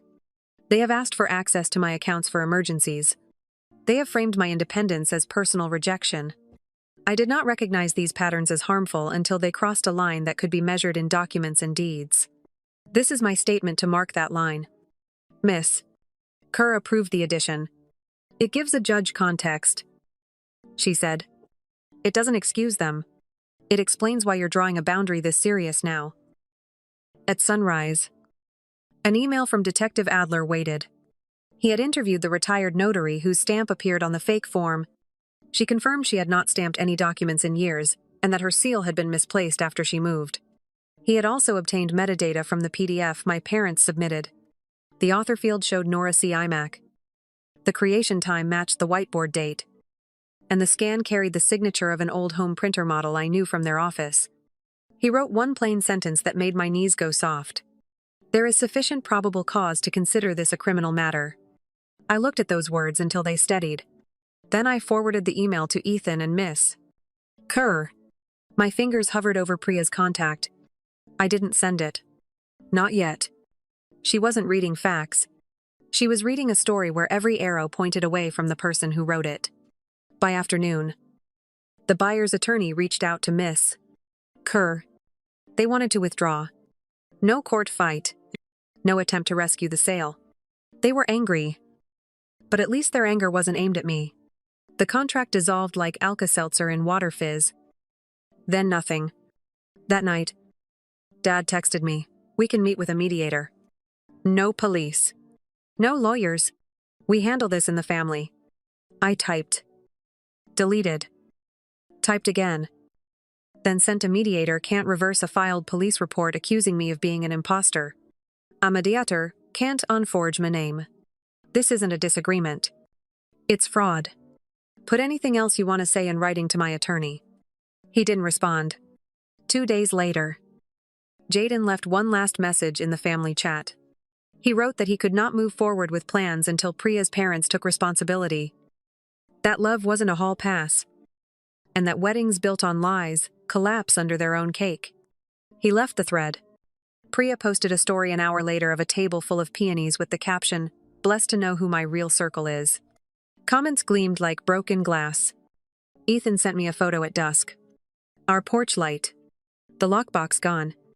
The lumber stained dark from a fresh coat. I keep thinking about how we sanded this railing. His text read, "You kept saying, it has to feel good under the hand." It does. I stared at the grain. I remembered how my palms ached that weekend. And how we laughed when the stain turned the tips of our nails a ridiculous brown. That house was not a symbol to me. It was a place where my effort lived. That's the difference Nora never seemed to grasp. Objects hold the shape of what it costs to get them. The next morning, Detective Adler scheduled in-person interviews. One with my parents. One with the agent. One with the title officer who had flagged the stamp. He also sent me a link to an identity theft victim resource and asked if I wanted a safety check added to my address. Yes. I wrote back. Please. Layla watched me close my laptop and sit very still. What now? She asked.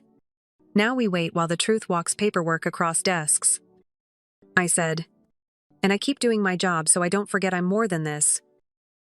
She smiled. That's a good prescription. I changed dressings. I translated symptoms into steps. I practiced saying no in my head, the way you practice a new language, awkward at first.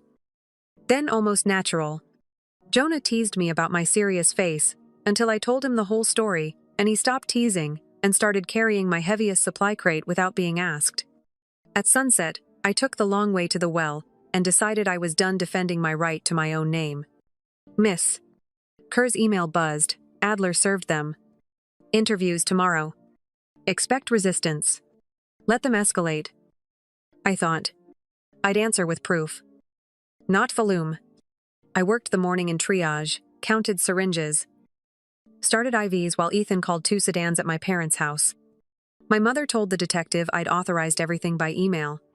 He photographed her iMac metadata tied to Nora C. iMac. Timestamps matching the whiteboard photo. He found a saved notary stamp from Google wrong format. Wrong commission and practice sheets where someone had traced my signature. My father stayed quiet. My mother called it a family matter. Adler later consented device review complete. A folder labeled Aria Mortgage held old ID scans, the 2019 refinance signature, and those traced letters identical to the forged deed. They were advised of charges and told to avoid me.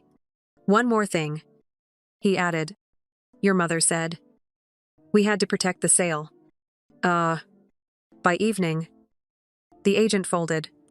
In a glass office, he hid behind industry norms, admitted he'd verified nothing, and was suspended on the spot. The buyer withdrew, funds released. This part was over. My mother left a voicemail asking me to withdraw my statement and say I'd consented. I saved the transcript, sent it to counsel, and stepped outside. The world hadn't ended. I'd crossed a line and was still here. Adler recommended charges: attempted fraud, forgery, false report, with possible public records counts. Papers were served. My parents tried a restraining order against me. The judge asked for evidence. They brought none. Petition denied. 2 days later. Arraignment, State versus Nora and Daniel Cross. Not guilty. Bond conditions: no contact with me or Ethan. No property transfers. Surrender devices used to create the documents. Pretrial set. They tried one more stunt: a bogus wedding design lien on my address, filed the same week as the fake deed. Miss Kerr had it pulled and added to the case. I wrote my victim statement. You didn't take my house. But you took time. You bent my name in rooms I couldn't see. You called control love, and called my no cruelty. I'm not small anymore. Pretrial moved quickly. The judge had the metadata, the practice pages, the fake stamp, and my mother's protect the sale audio. He granted the defense a little time and emphasized no contact. I mean it. Trial opened on a Tuesday that smelled like wet bark. The title officer walked the email, packet, and flag. Adler explained metadata like a grocery list and repeated my mother's words. The defense argued culture and misunderstanding. The judge kept asking for facts. I testified new authorization, no delegation. They had old scans because I once trusted them. What did the property mean to you? Work, I said. A future I built on purpose. What do you want now? For the court to call this what it is. For it to stop. On day 2, my father called the deed temporary and read my name off a practice sheet with shaking hands. My mother said, I did what needed to be done. The jurors glanced at one another. Thunder close. Verdict: guilty, attempted deed fraud, forgery, filing a false report, tampering with a public record. Sentencing a month later was boring, an exact 1-year county with 6 months suspended. 2 years probation. Restitution. Ethics counseling. Barred from acting as anyone's agent during probation. 1 year of no contact. Then, counsel-only contact. And a written acknowledgement of harm. Life got quiet. The house relearned our steps. A raccoon visited the camera. I locked the door and felt the lock hold. Letters arrived from my mother. I confused control with care. From my father. If father means anything, it means I stop here. I filed them away. Priya moved out. Got a job. Sent a photo of a crooked rug and a hopeful plant. Good. Keep going. In August, we rebuilt the front steps measure. Cut. Sand. I pressed my palm to the top board. Warm. Smooth. Hours. If they've told you you're too dramatic for drawing a line, hear me, the line isn't the drama. It ends the drama. You don't owe access to your name. You can love people and still lock your door. Where did you draw your first real boundary, and what changed when you did? Close the app. Drink water. Touch something you earned.